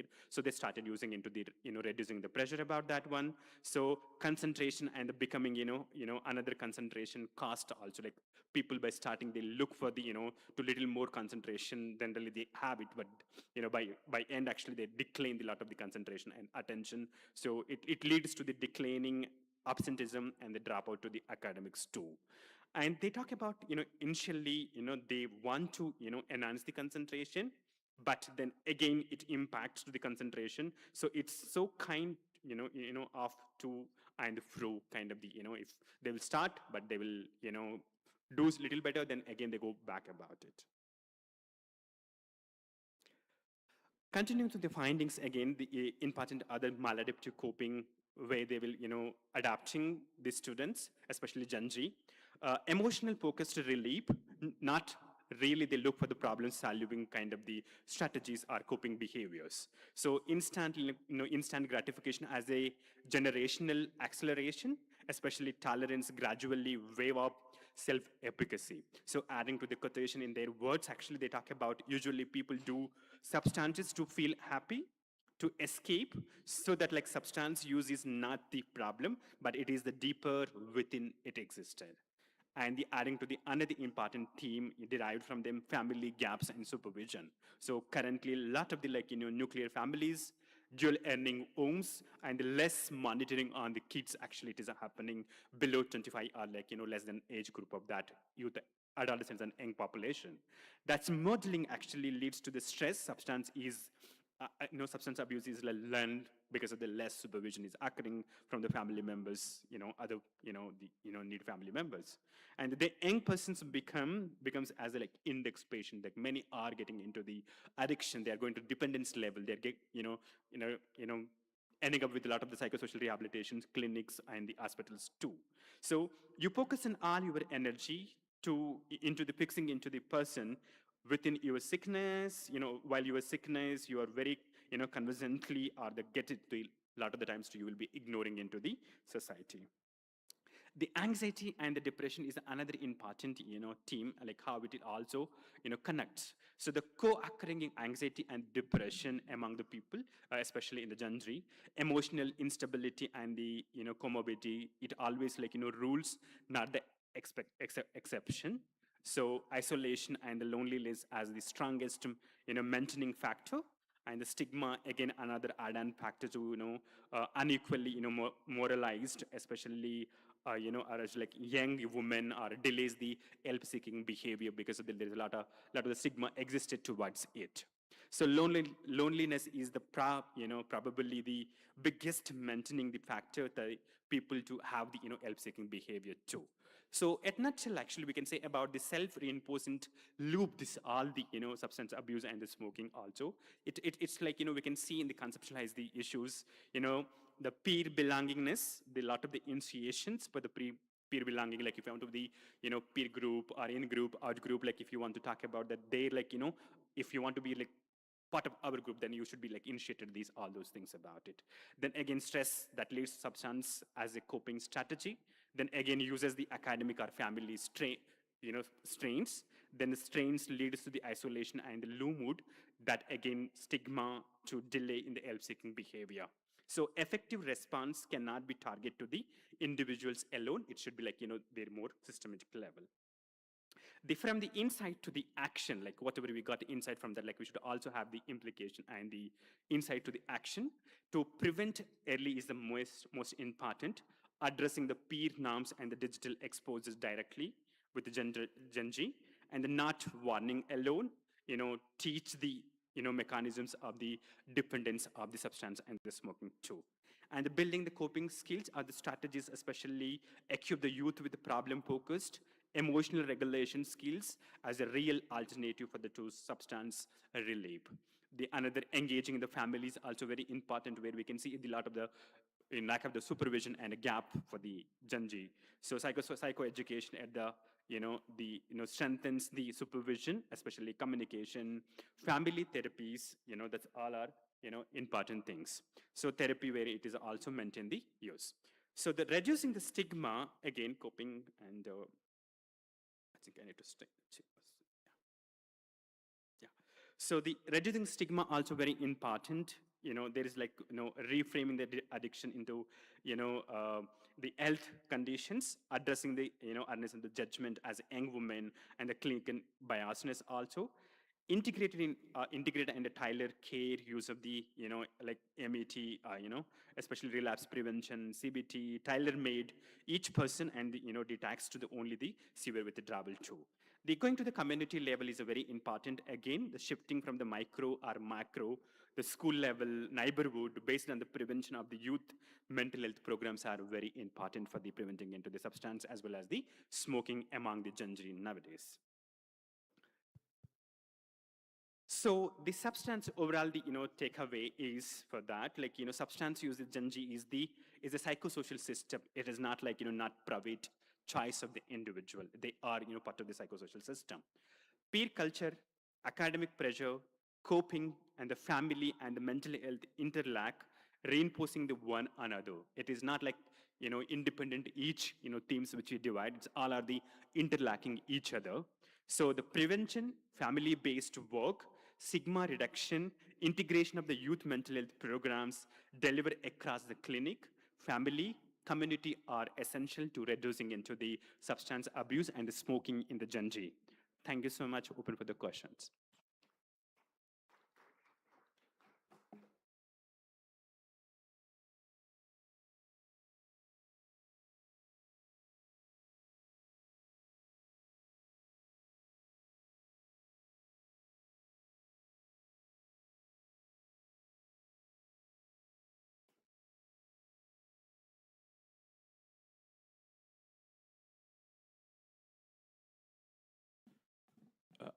I'm happy to receive if you have any questions. Please, she has a question.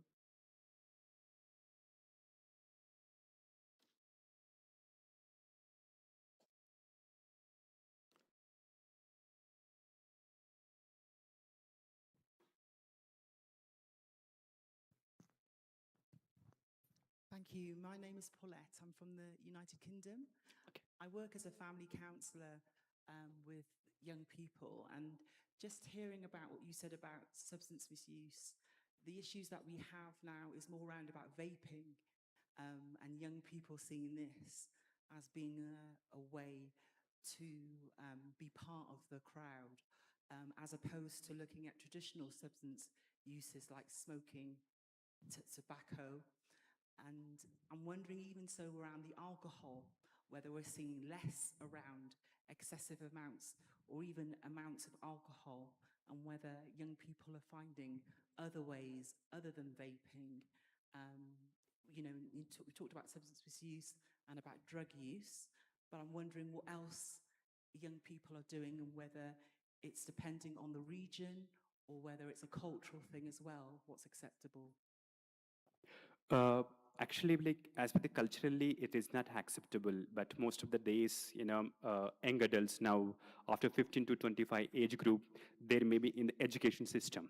So maybe they are in the independent colleges or universities where they can stay alone, away from the family members. So in the outside of the universities and out of the home, there is a lot of the substances are available. The nearby the communities are nearby the universities also. So that is the thing, like it's like the regionally, culturally, it is not acceptable below 18 years they can have it, but still like this like really not following the young adults and kids, like they so commonly they see the peer group members and they following them to become friends with them or to becoming as a part of their group. So it has been people are using about it. Did I answer your question? Thank you.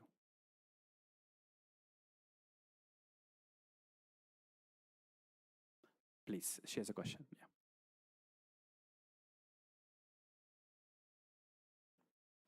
Can you give the mic over there?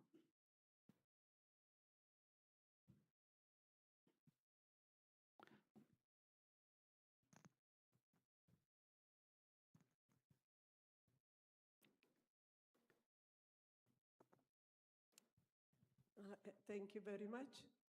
It's really interesting, and it's really especially the problem among the youth.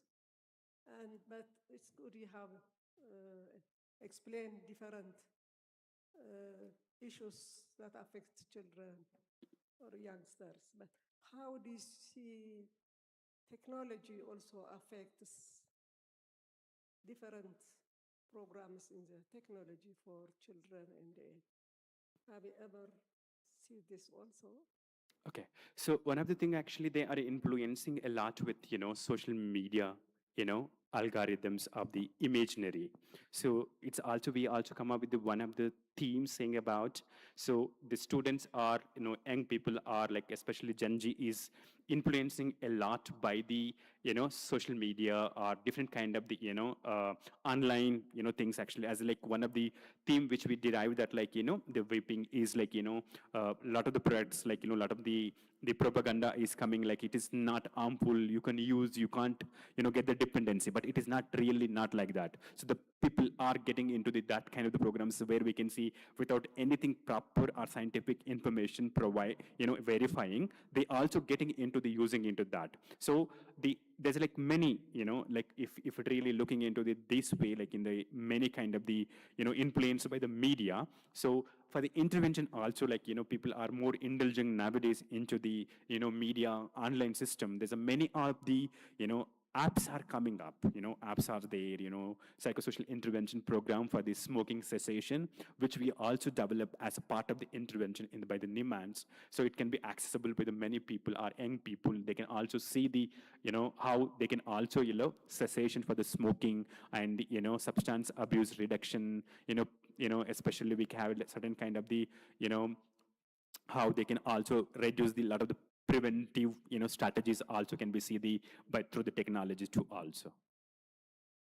we have some of the apps and the, some sort of the, materials also do in the online, which is provided by the National Institute of Mental Health and Neuroscience in India. And apart from that, like we have a telemanas where we can have a helpline. So any adult or any young people can, just like if they distress with any substance abuse, they want to, write up that one. They can also have a connect to people. They can call them. They can also like, talk to the people, like, especially in the trained counselors too. Is that I answer your question? Thank you. Thank you, ma'am.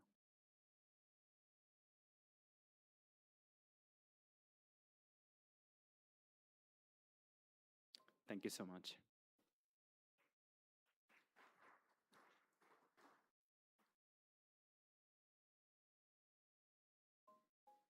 Thank you so much. Thank you so much, Sadanand. And the next presenter will be Arti Jagannathan. Okay. And she will be presenting on ethical dilemmas in the use of digital social work in India.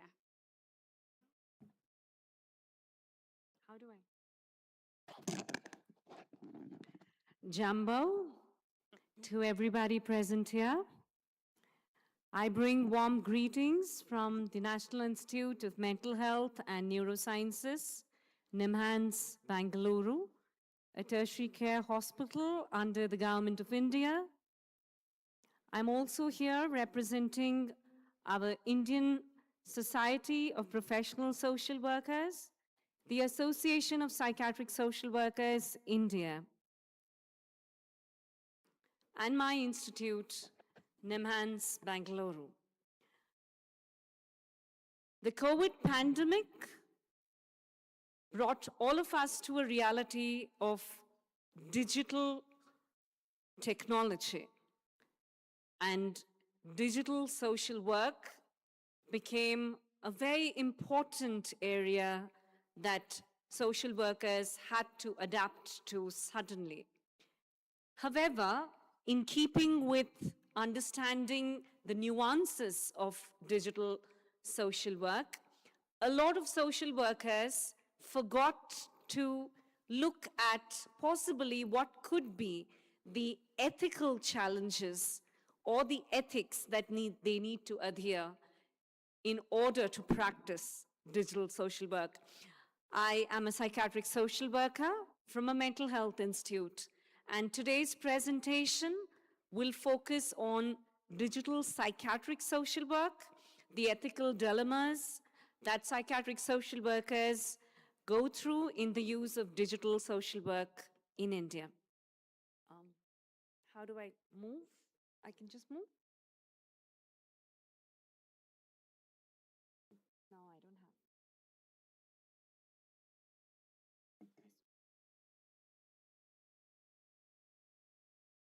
have. Okay. We are aware of the digital mental health interventions available, both the monitoring tools and the treatment tools in psychiatric social work. A quick run through for us. The monitoring tools help us to track medications, the mood, the sleep, and other health parameters, and they can be either manually put or automatic. And some of the treatment tools, a lot of our people use as of now, the telemental health services, the self-guided therapies, which are available on app-based today, the clinician support tools, as well as the peer-to-peer online support tools, chats, and forums that are available. I'll go back to a little bit of history post-COVID in India. The Indian government brought out the telemedicine practice guidelines in 2020, immediately post the advent of the COVID. It was issued by the Ministry of Health and the Niti Aayog, which is a very important body in India, and it was incorporated by the Indian Medical Council as well as the Ministry of Health and Family Welfare. And it is important that all people using telemedicine practice be licensed and go through training in order to practice telemedicine. I'll move on to the tele-psychiatric social work guidelines now. It was brought out by my department, the Department of Psychiatric Social Work at NIMHANS, as we are under the government, Ministry of Health directly. We looked at and reviewed all the global and national standards of the NASW as well as the telepsychotherapy guidelines, and we brought this manual out, which also focuses a significant chapter on the ethics, the professional use of technology, and also about how multidisciplinary care needs to be provided in the ambit of ethics. I'd also like to bring your notice to the Digital Personal Data Protection Act that was brought out by the Government of India in 2023. This was an important step forward in the ambit of ethics because it was realized that post-COVID, a lot of practitioners started using technology and digital tools, but they were not adhering to the ethical principles of working with clients, which was dangerous and which often compromised on safety and privacy of the clients. In this context, the government and NIMHANS, my institute, brought out the Telemanas. Manas is mind, the mental health helpline, which is a national helpline by the Ministry of Health and Ministry of Health and Family Welfare. And they trained counselors and accredited them in providing tele-social work services, tele-psychiatric services, and telemedicine services. This paper I wanted to present over here today had very specific aims and methodology. I wanted to examine the landscape of digital mental health practice in India, which I've given you a snapshot of, and I wanted to identify the core ethical principles and the core ethical challenges that Indian psychiatric social workers went through, and possibly they're not even mindful of the same when they practice using digital tools. So what did we do here? We reviewed a number of ethical guidelines, regulatory frameworks. The list is given in the PPT slide. And we looked at cases which were filed in our High Court and Supreme Court, which went against digital ethics and were from clients and service users who talked about how their privacy and confidentiality was affected. So I'll talk about case studies and challenges. So let's dive deep into the topic. The first important concept in ethical practices in psychiatric social work is identity verification. So we start from there. So first of all, the practitioner has to be verified, and there has to be a patient verification to ensure that both the mental health professional and the patient are the same whom they claim to be. Because we do observe in a lot of our online platforms, a lot of times people don't come out in real of who they are. A lot of times there is no visual connect, and hence you don't know whom you're speaking to and whether actually it's a true story that you're looking at. This is extremely important, especially in terms of suicide and emergency and crisis intervention, because you could have a practitioner on one side who is very concerned, and on the other side, you have a client who says, I want to attempt, or I am going to attempt suicide, but it may be a prank call. Then what do? Then what about the ethics of the entire scenario? So it's important that certain musts must be done, which the Government of India has laid. We should display the name, qualifications, registration, contact details. Registration with a registered counsel only can practice telemedicine and telepsychiatric social work, and credentials should be visible on the digital platform. The same holds true with the patient verification, where we insist that all the socio-demographic details of the client should be made available. For minors and dependents, the caregivers must verify, and verification needs to be done via text, email, video, or secure login platform. Only post verification of both sides do we move into the practice domain itself. That's the first step. The second is the informed consent, which again forms an extremely important part because this has repercussions for data privacy as well as for marketing and other aspects, which I'll come to.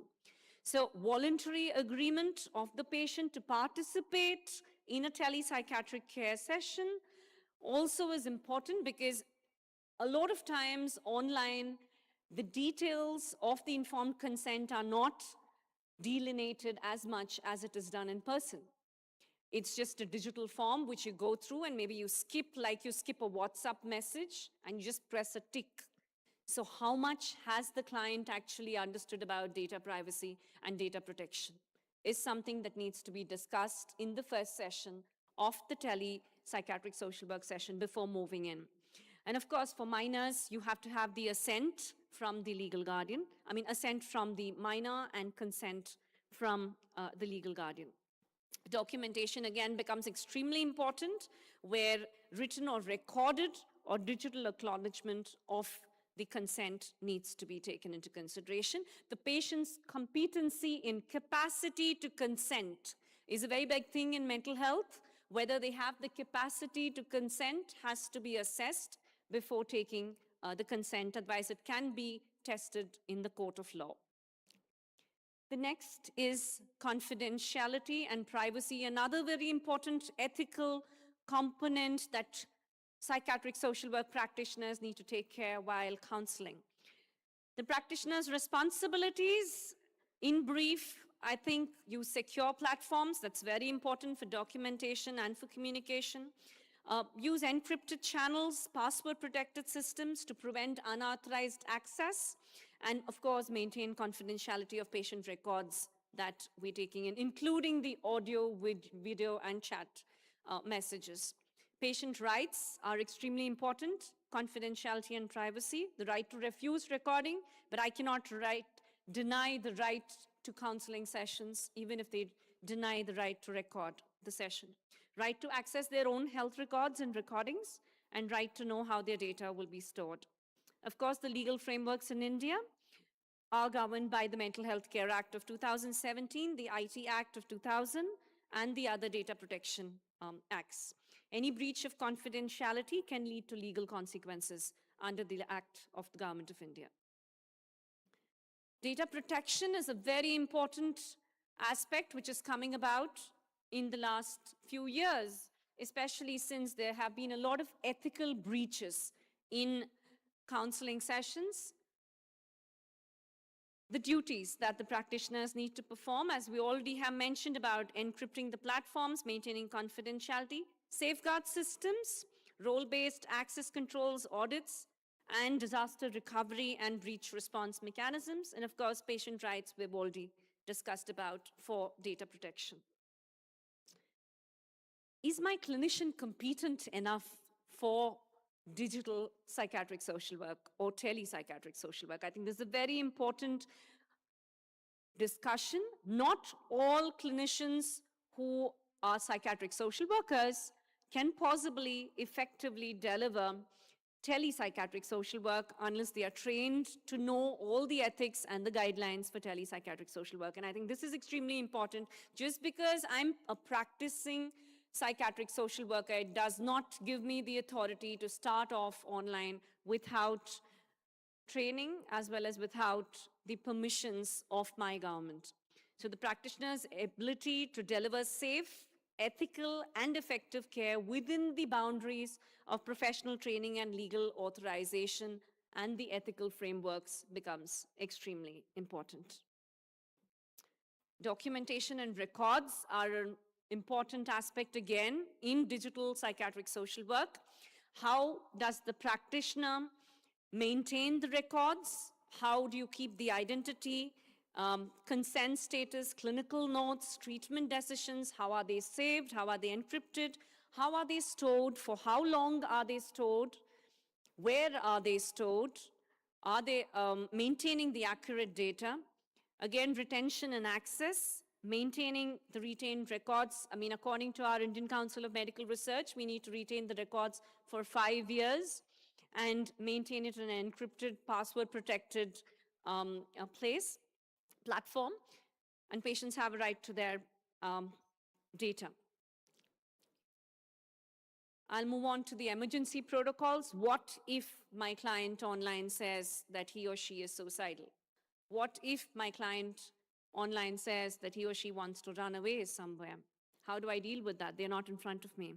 Suicide attempts, homicides, acute psychosis, severe agitation, medication overdose, or withdrawal are all important and need to be recognized as emergencies.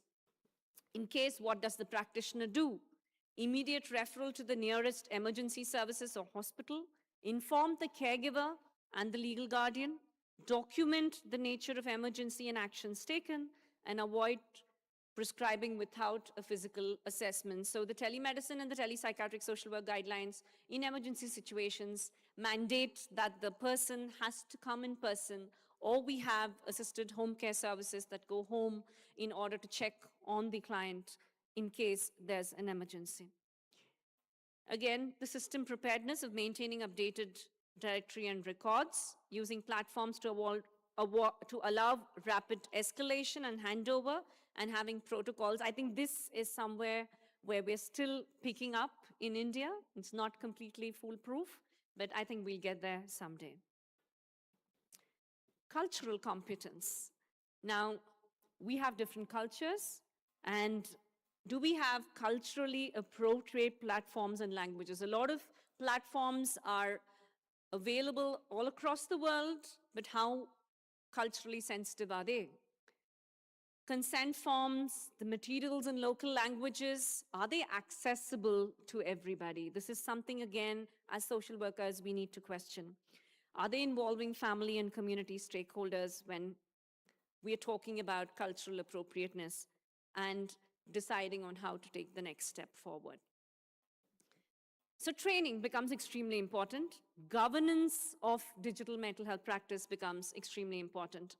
And training, not just in skills of the protocols, of the guidelines, the digital ethics, the platform use, but also about consent, documentation, emergency situations, and most important, multidisciplinary team learning across disciplines on how to work in sync in digital psychiatric social work becomes important. As practitioners, I think we need to understand how to take consent for recording and data use. The flowchart is given below. Disclose what, why, how, and who, and also the right to refuse recording. Accessibility, I've already spoken about accessibility. I think accessibility for persons with disability, marginalized community, indigenous sections of the society need to be woven in when digital platforms are looked at. And the most important is ethical marketing and representation. There needs to be transparency to disclose the fees, the scope of services, as well as the limitations of digital care. It's important that no one gets exploited online by messaging, targeting vulnerable populations, or using any of the testimonies when someone has not given consent. I'll come to the last part of ethical use of artificial intelligence, which is again a big sector in our digital psychiatric social work. It involves deploying artificial intelligence tools, and we need to be transparent in the tools that we're using. Consent, patient needs to be aware about the consent that we are using AI-assisted processes for diagnostics, monitoring, or for services, and the accountability of human professionals. AI cannot, of course, replace human judgment, and I think we need to understand that it's an add-on and not the only system that can be used. There should be grievance redressal mechanisms available across the system so that people can reach out in case there's an ethical breach. 2 quick case vignettes that I close with. One was a patient safety in an online consultation where the practitioner got harassed and there were boundary violations. It's important in this context to protect the practitioners online And we need to have ethical safety protocols for harassment laws and platforms for accountability, which I think will come up slowly. We're not yet there. Another case of data breach in a large hospital that happened in 2022. There was a ransom attack and a data leak. There were leaks of thousands of records, medical records, and confidentiality and privacy was compromised.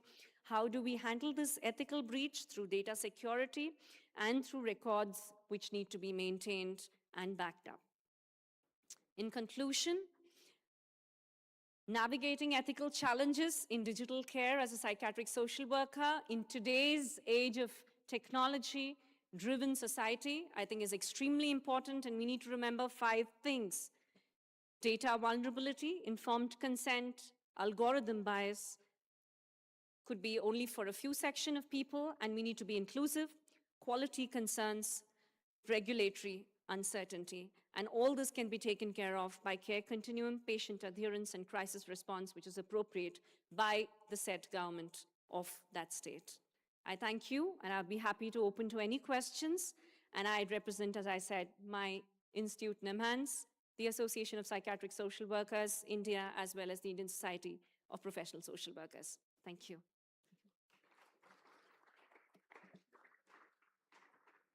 Any questions? As there are no chairperson, I think I'll take that role also. Any questions? Be happy to answer.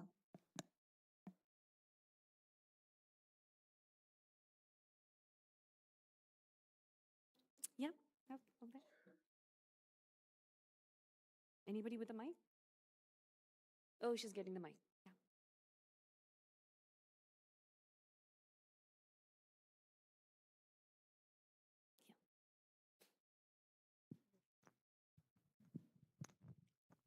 Thank you very much. It's really very impressive, and this is very important in this time, especially also in Africa. And this is really one issue which we have to take away. My question is very simple. I don't know, how do your families and the guardians approach this? Do they pay, is there any payment for this? Because many poor communities, poor families have so many problems in their household. So I'm not sure about how the situation is in Africa, but in India, as I said, we have 2 different systems. We have the government system and the private system. The government system, as I showed you, the Telemanas, is completely free of cost.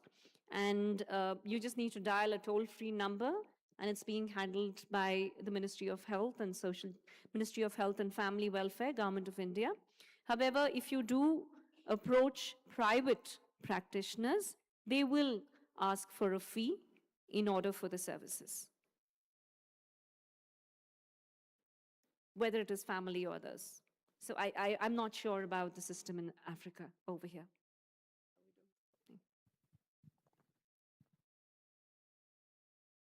Any other questions? Anybody?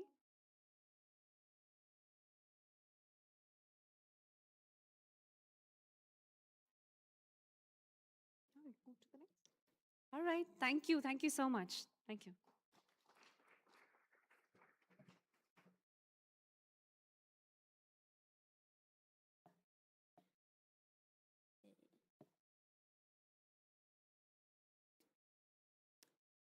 Thank you so much, Ati Jaganathan, for the presentation. And our 3rd presenter will be Edith Levis from the Open University, and she will be presenting on what the tech giants want to tell us.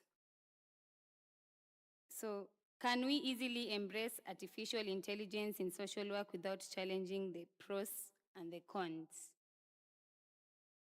Welcome.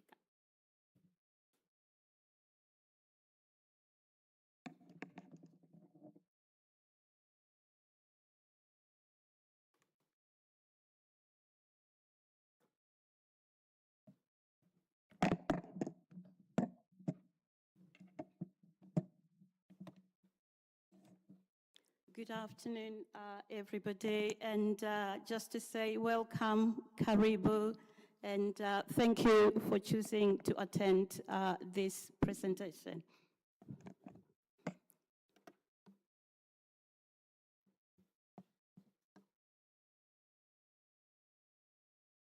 Okay, so I think this presentation fits very well with Artist's presentation.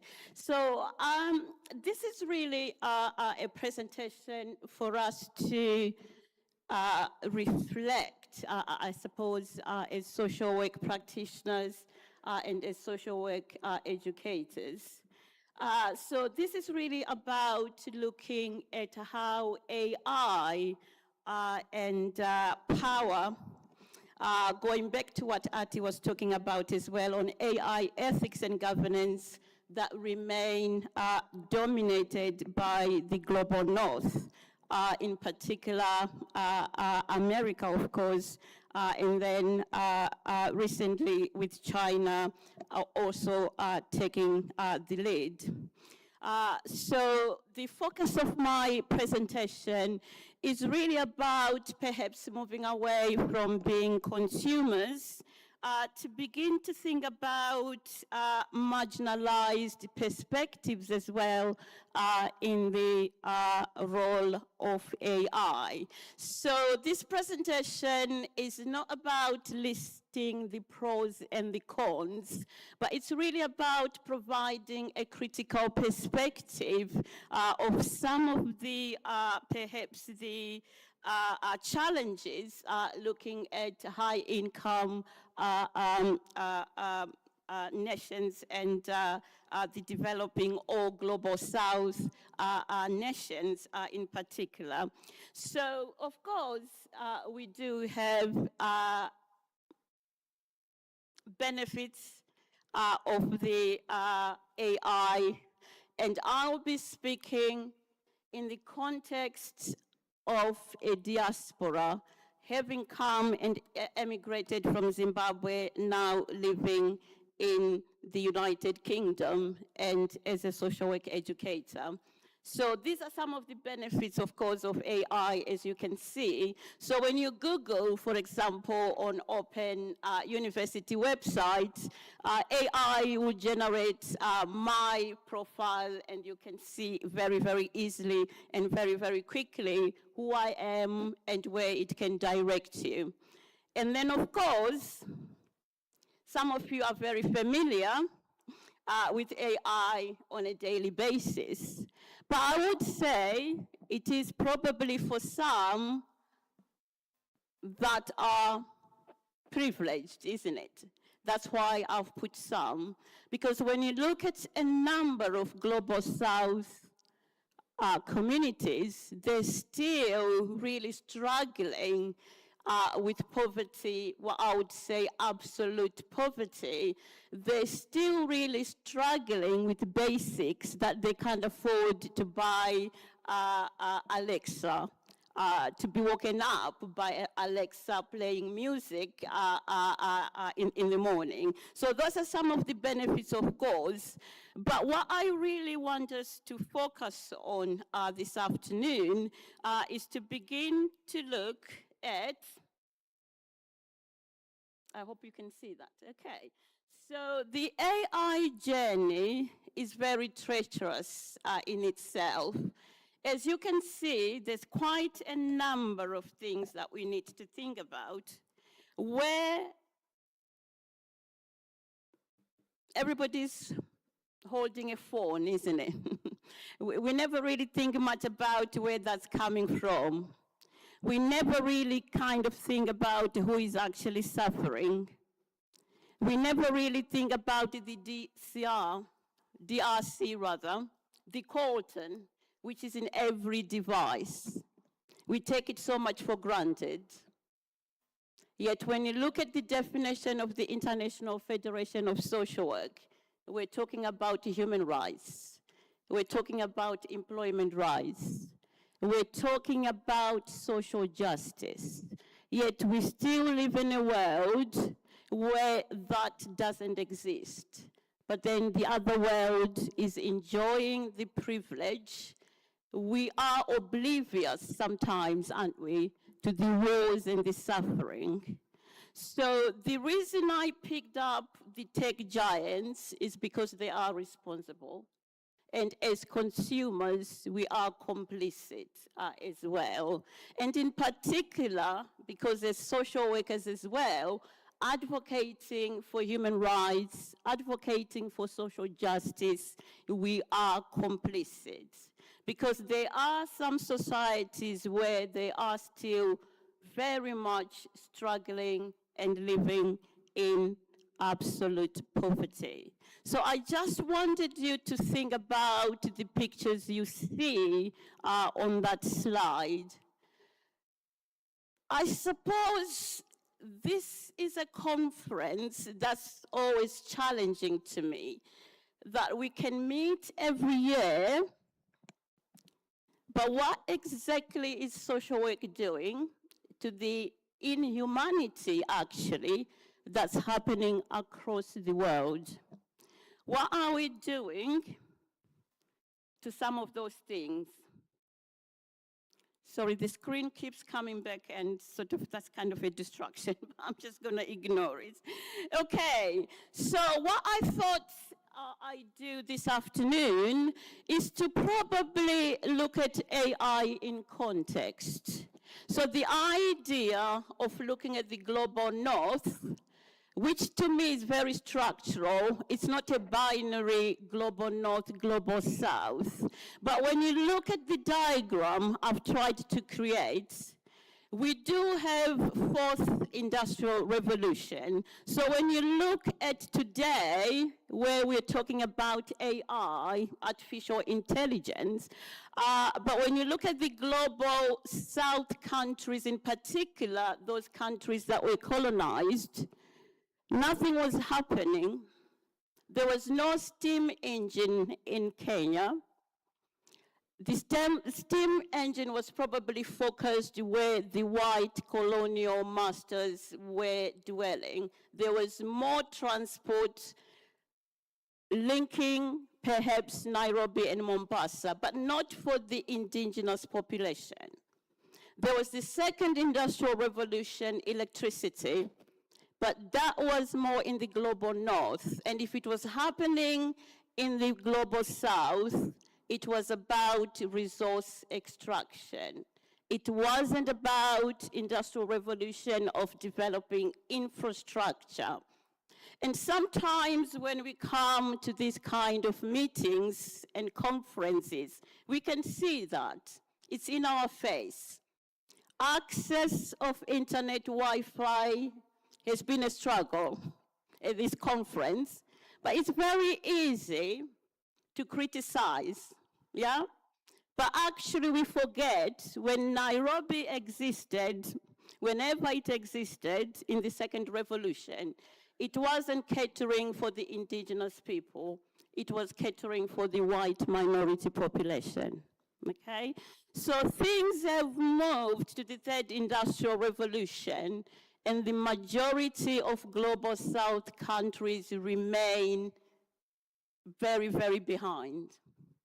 So we are now grappling with artificial intelligence today, but we need to think about where does global south stand? We need to go back perhaps to think about another industrial revolution, the first, the second, and the third. I would advocate for global south countries that were colonized.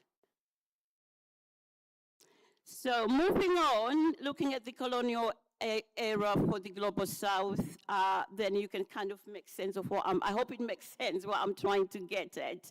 But when you look at China and some of the Southeast Asian countries, they seem to have compressed the first industrial revolution and the third and the fourth together. But somehow African countries, sort of, talking about maybe South Asia as well, South America, they are still really struggling to combine both the first, the second, and the third industrial revolution, because the indigenous population are still behind. They're still struggling with absolute poverty. They're still struggling with lack of education. They're still struggling with access to health. They're still struggling with high unemployment because there isn't any jobs. I've been shocked actually because when you walk on the streets of Nairobi, you can see a number of youth unemployment. You can actually see that. Yet we are trying to maybe advocate AI, yet we're forgetting actually that there are some states, there are some regions that will need to start building infrastructure, create jobs for their youth because there is high unemployment. And that really matters for social work as well.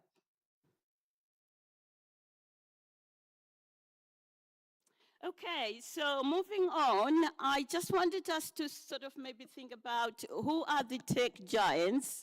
I think we're all aware who they are. But when you look at the picture that I've put up on the slides, they're very much predominantly in North America, as I said. And of course, we can see more tech giants coming up and evolving in China as well.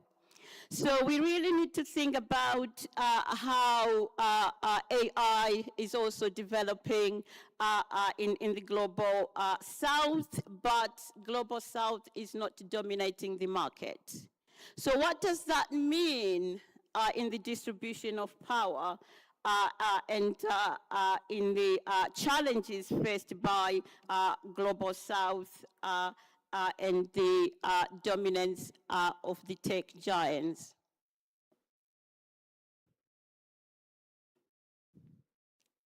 So I don't know whether anybody was watching the inauguration of Donald Trump in January 2025.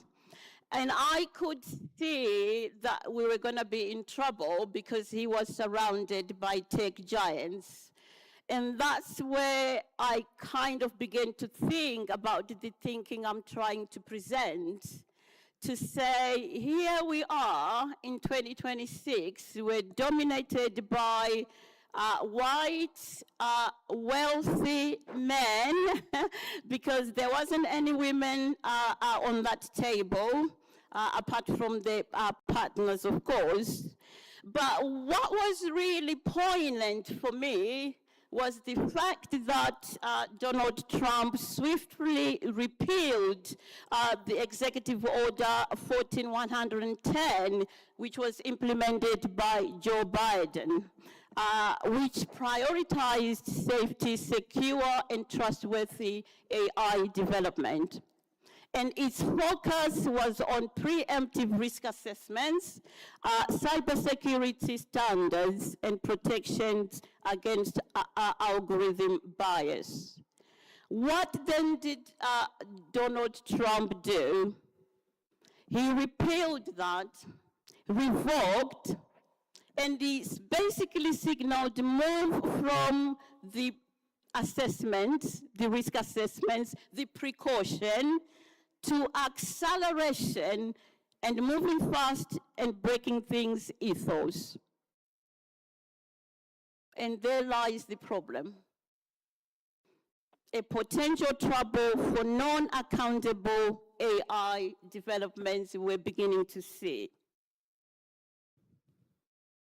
So this is what's happening.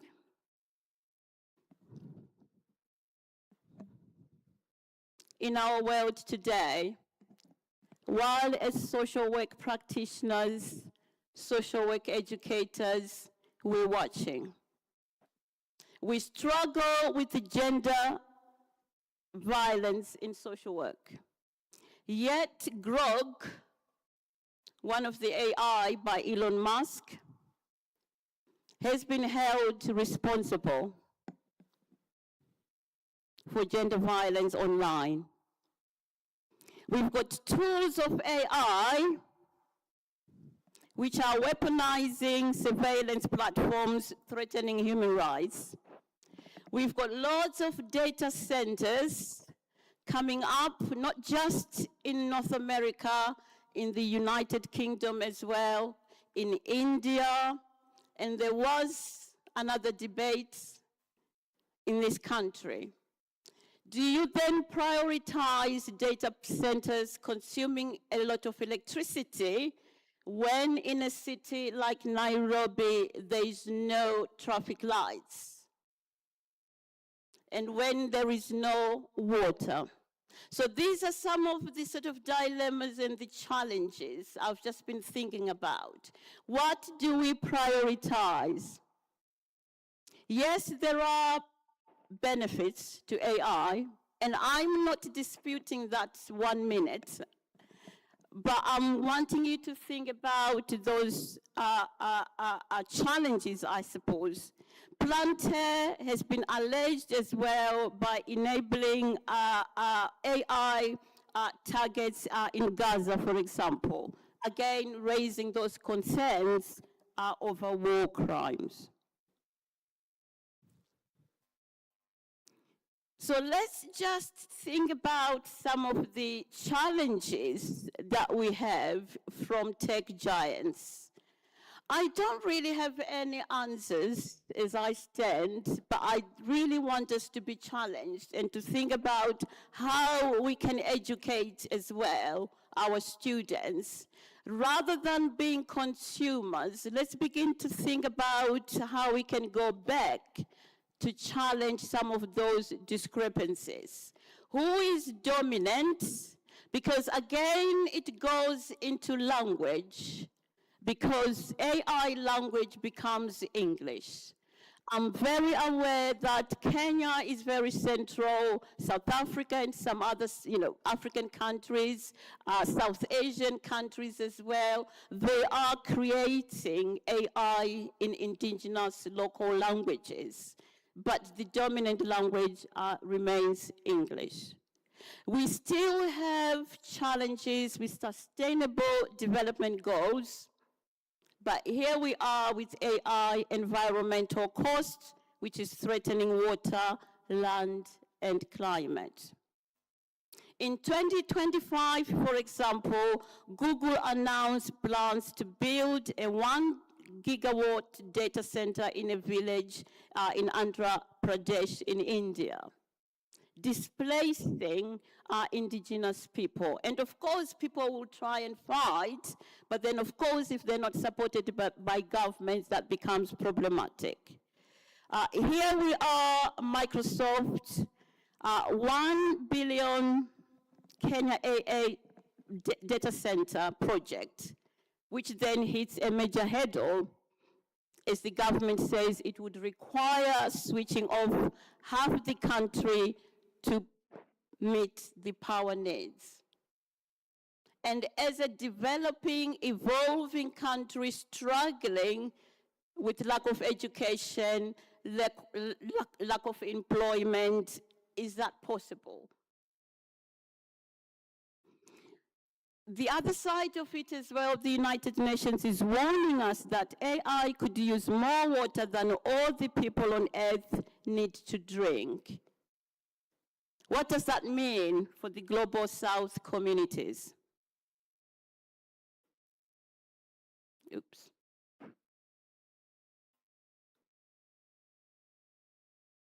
I can list so many cons of AI.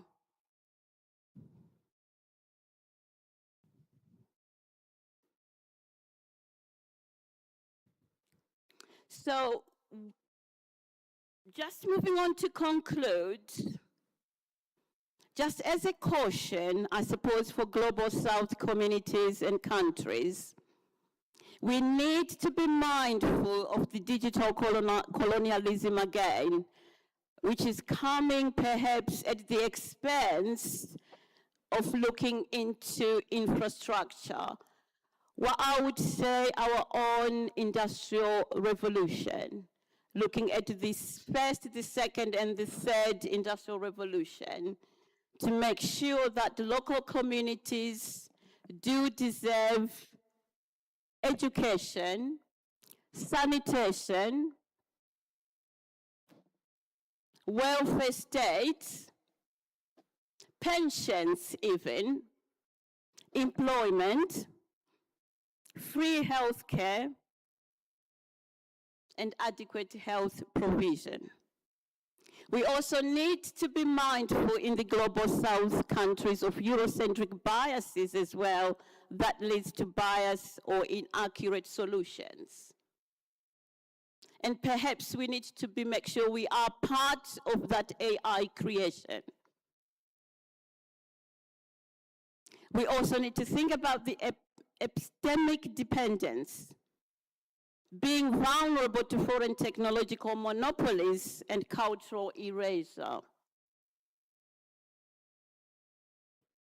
So those are some of the challenges that we probably need to think about.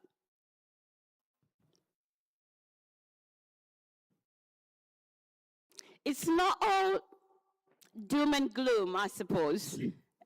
There are some countries that are beginning to come up with responsible AI, which is empowering local people, partnering with local AI innovations and policy. And I know that is happening in this country. I know it's happening in India. We've just seen previously the presentation. And I know that's happening a lot in a number of countries in South America. So that's my presentation, and thank you.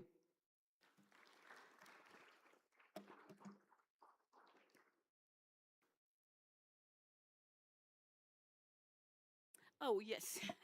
Are there any questions, any comments? And I suppose any thoughts, really, because I think we need solutions. Because we tend to come to conferences and we don't really find any solutions. Thank you.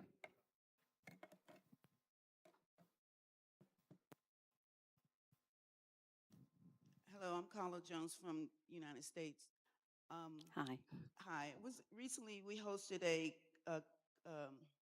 conversation with our local government at our church, and they were proposing and inviting this AI data center in our area. And one of the benefits was it would lower property taxes for the homeowners. Well, one of the things that I've been learning is that the AI absorbs all the water, and so it'll cause a community problem for our families. And so without that knowledge, people would gravitate for lower income property tax. But if we don't tell people in our communities what the effects of having a data center in your community can cause, it will cause other problems such as lack of water. I hear there's a lot of heat from it. And I noticed that in Alabama, they're proposing to do this at a historically Black community to benefit, to bring money to the community. Well, it's also going to bring community problems. So I guess one of the problems is how can we, which we all like AI, how can we, and we all use it, how can we, or where can this big structure go without taking the water source from the people? And we have to be concerned about each other and making sure that we have our water, which is a gift from God. So, and they're going to take it off. So I don't have a solution, but I think we all need to start thinking about that. Yes, thank you. And I think if it's happening in North America where you live in a household where you can go inside, open your tap, what about somebody in rural India, in rural African country where they haven't got any water at all, and governments are allowing data centers to be in those countries? So those are the challenges, really different environments, and the environmental damage as well of the data centers is coming up is another issue as well. Noise, pollution as well. And they are being built secretively. That's another thing as well. So the consultation perhaps might be a challenge. Thank you. Hello. Hi. Yeah, my name is Sylvester Amar Lamin. I'm the professor of social work from Middle Tennessee State University in the United States. You spoke about epistemic dependence, and last year I went to Sierra Leone where I grew up as a Fulbright scholar. I saw that students in the United States depend heavily on AI for assignments. And in Sierra Leone also, there's a dependence, on that. How can we really move students away from not relying heavily on AI? Because the dependence is already there. So based on your presentation, it's going to be difficult for us to really talk to students to move away from that thought, I'm sorry if my presentation came across as I'm saying don't use the benefits of AI, because I think actually my first two slides I used AI, and I think we need, and that's why there are pros and cons. There are pros of AI, and I think in social work education as well, we need to be real with our students and educate them to use AI wisely and to acknowledge as well when they do that. Because I think as an educator, sometimes we have refused to engage with AI because we think a lot about academic misconduct, more than actually what does ChatGPT, what are the benefits? Yes, technology is moving on. We're not going to stop it. And I'm not advocating stopping it either. But it's about trying to really have open discussions about what it is, and also understanding what AI is as an individual social worker, as an individual social work practitioner, as an individual social work student, and navigating it. It's a big, massive area, and to be honest with you, I don't have any answers, but no way am I advocating not to use the advantages of AI. There are, but let's have discussions about it. Let's look at the pros, let's look at the cons of AI, and let's have an open discussions. And in the process of that, if we can find solutions, we're not going to fight the high-tech giants. They are billionaires, they are influential. There's a lot of propaganda as well. So the rise of neoliberalism is impacting social work. Are we engaging with that narrative as we are dominated by capitalism? Because that's what it is, at the expense of marginalized communities that we work with in social work. And that is a challenge, I think, for us as social workers. Thank you.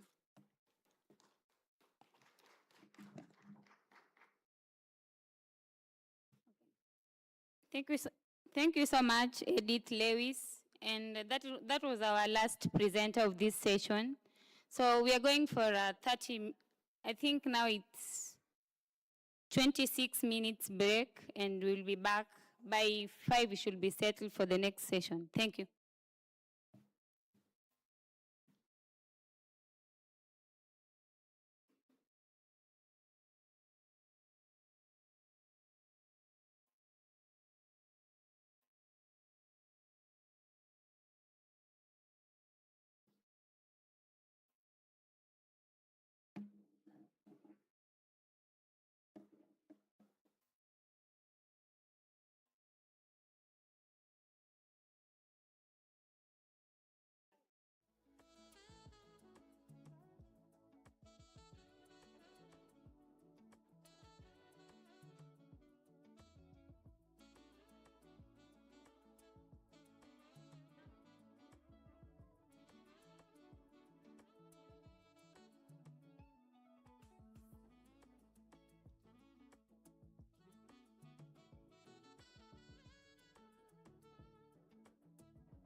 social work is important.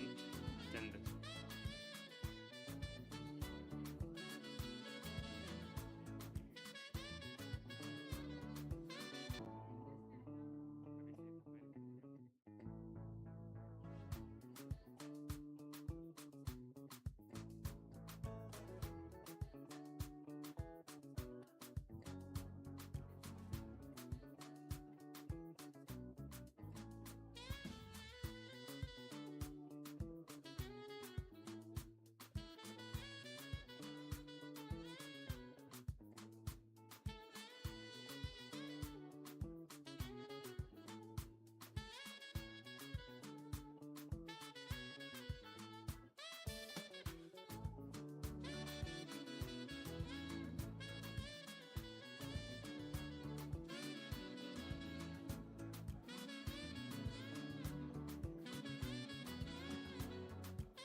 Nice. It's good to be here. It's so fun. What? Friend. But still look.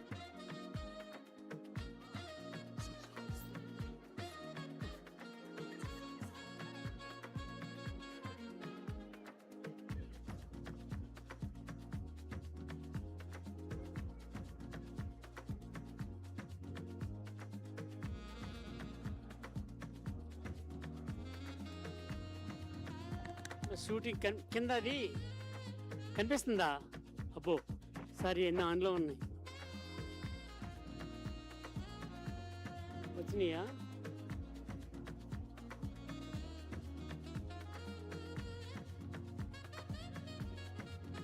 వస్తుందా sir?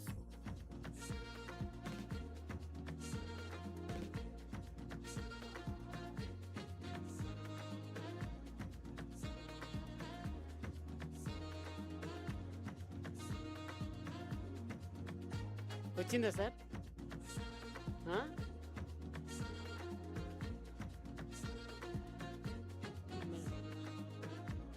ఇటు మీ వైపు కాకుండా ఇటువైపు చూడాలి, అంతే కదా? మాట్లాడుతున్నాం కానీ వర్కింగ్ స్టైల్ అయినా డిఫరెంట్గా ఉంటుంది సార్.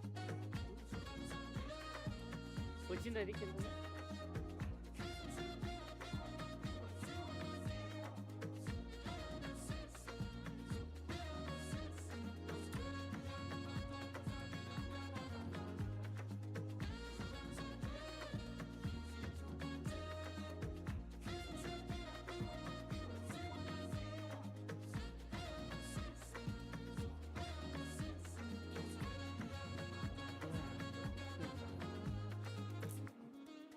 దగ్గరగా వస్తుందా? Is it?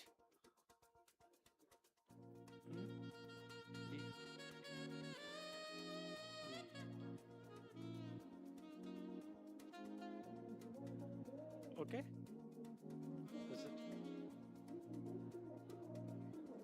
ఇంకెందుకు sir ఫోటోకు?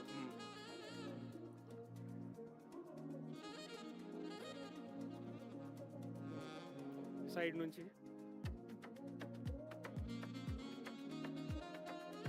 Yeah.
Okay.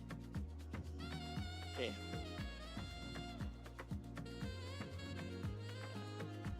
Okay, thank you, man.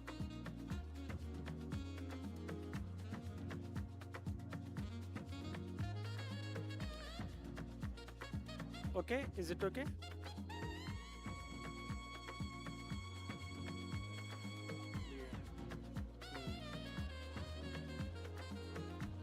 ఈ సైడ్ నుంచి మన ఈ side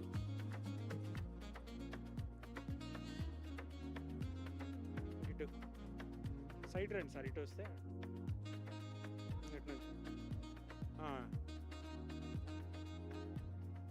it's very great honor to present on the